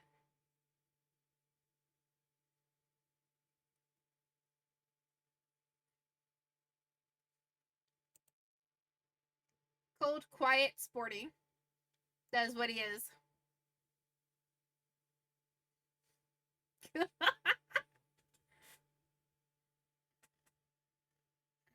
I'm gonna just hit both. Look at that hairstyle.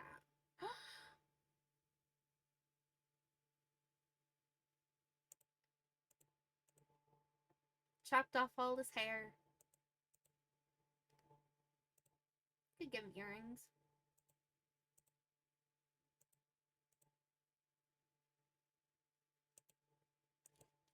Yes, because we're going into the next, phase of it. So this is what he's going to be wearing. 1, 2, or 3?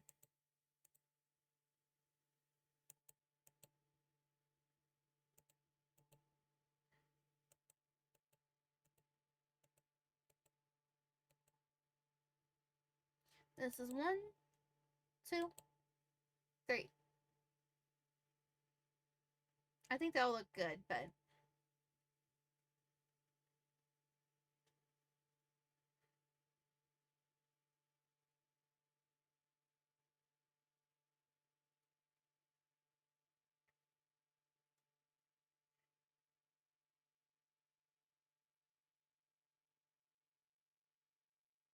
two reminds me of my youth. Yeah. 2 it shall be.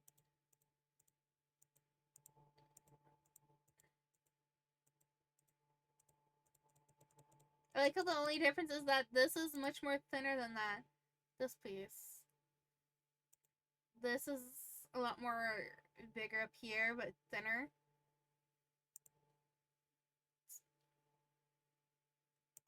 It's the only major difference.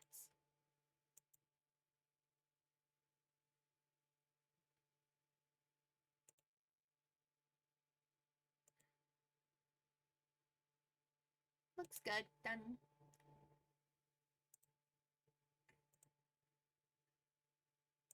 He can still be sporty, just... Which initiative level would you like Cove to have for step 3? Low, middle, or high? Middle. The start of classes ended the relaxed 3 days of summer. It didn't take long for you to get back into the swing of school year routine. Schedules and homeworks became the new normal. Dirk was around nearly as much, to his great dismay. With school itself and after-school activities, there weren't many opportunities for him to take the trip out to your neighborhood. Especially because he was always at some training camp or on a new regiment with a strict schedule. The two of you were usually stuck with merely telling each other about what was happening in your lives instead of sharing your days in the same place. But he was always good at anticipating things and being prepared for them. Dirk knew he wouldn't be able to be with you that much going forward. That was probably the reason he pushed any notion of the two of you liking each other as only a concept for way in the future when you were adults and had taxes. Or at least one of the reasons he never fully accepted it, you were sure. But still kept in touch over the phone as best you could. Can almost contact as time went on. You still kept in touch over the phone as best you could. Jeremy Kid did disappear that summer and no one ever heard from him again. Where he went or what he might be up to was a mystery. Some more Miranda around. Since you had hung out with her on her birthday, she had opened up to you. The two of you talked regularly, and she was the same towards Cove. After a while, the three of you developed a real friendship together. More summers came and went, like the waves on the shore coming in and out. In your second year of high school, someone new started to visit Sunset Bird, a sunny girl named Terry Brooke. She was a friend Cove made due to both of them being ocean obsessed.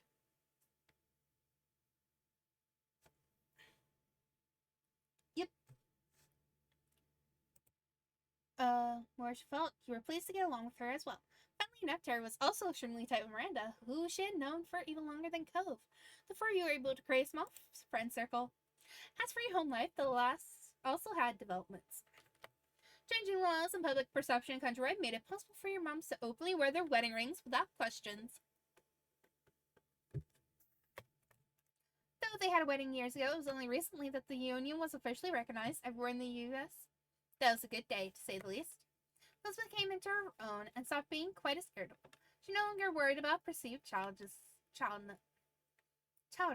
as she grew up for real.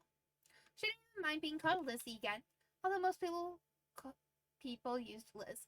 She eventually graduated high school and moved out to attend college in another state. It was a lot for you to adjust to your older sister being gone. Liz never let you forget her role in your life, though, and kept in touch. Phil's relationship with his family improved over the years. Kira visited several times after that summer, and things became easier between the two. He was also closer with his dad than ever before. You knew they talked more, and that helped prevent a lot of friction before it could start. And Cove only continued to open up to his parents and the rest of the world. He was so bright he shone. He would willingly join conversations, make jokes, and put in effort not to use overly blunt phrasing. Cove's interest had shifted from when he was younger. He still enjoyed athletic activities on occasion, but now he gave time to more studious endeavors as well. Things for Cove haven't wavered. However, eager to have a better understanding of what exactly those feelings actually were. Joshua was special and reserved for very few people. It was strange to look back on it all. The future faded into your present, and then it was simply the past. Even the most fundamental parts of your life couldn't last forever. You felt that the most poignantly the day you inevitably graduated high school. It was over, and you would not be going back ever again. From now on, what came next was your choice. You would be directing your own life. That was where you were currently. The summer after school had ended. The first summer of true freedom. What used to be a reprieve from the typical was now going to be your first step into adulthood. One fine summer morning, you took in what had become a very special scene, the whole family having a meal together. Big sister Liz still hadn't lived at home full-time for a couple of years, but she arrived last week to spend the season here, since it was off semester for her. She wanted to make sure she was in town because you had now also graduated high school, so who knows how much rarer these moments would become in the future. Watch on as Liz could naturally over a comment Mom made. Her Elizabeth only mindset had only been a phase. Nearly any nickname was welcome at this point in her life. She has flowers. I think those are sunflowers on the bow she has. She still has a sunflower on her. It's awesome. I can't tell if it is, though. It might not be. But hey, it'd be awesome if it was. Strangely, though she moved away, you lately felt closer to her than you had in a long time. You only scooped up more of your breakfast and chewed absentmindedly. You're a vegetarian, you're a vegan, you're a pescatarian, you're a proletarian, you're a picky eater, you generally ate whatever. Lily had reflected that, included just about everything your moms had made. Though you often made your own foods nowadays. With Liz around, though, your parents made even more options than usual. She's been vegetarian for a while, and they wanted to make sure she had choices too.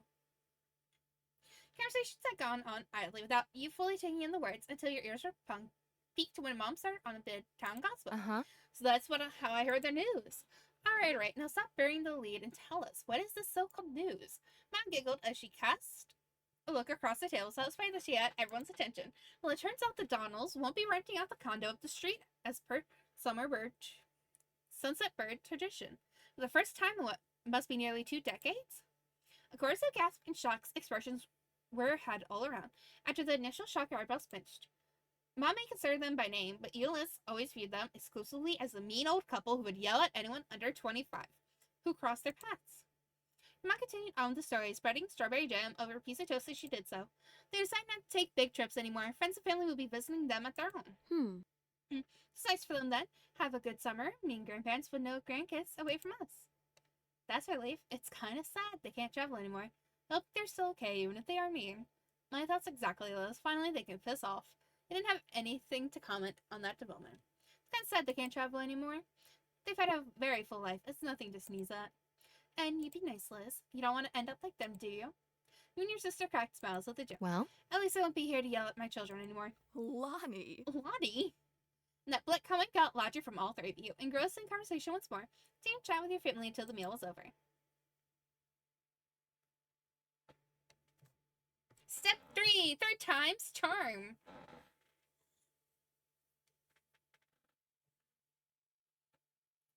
I'm gonna say this. I said I was gonna do this, like completely go through it, but I am just gonna save.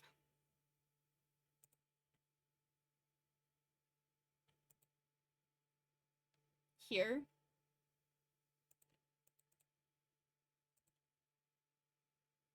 I'm gonna save there. And I will come back to this on Friday.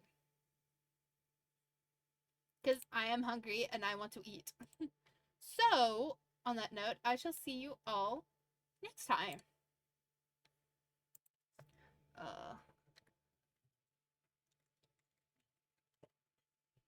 Let's read.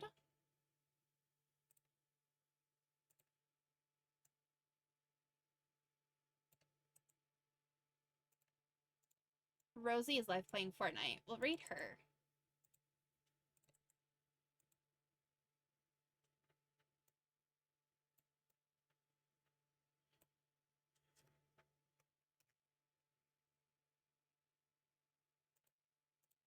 If, it'll let me hit the button to, raid.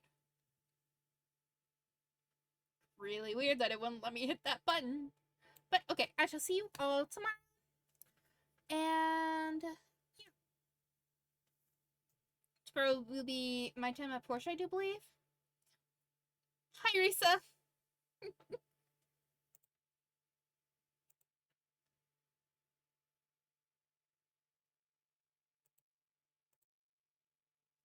Okay.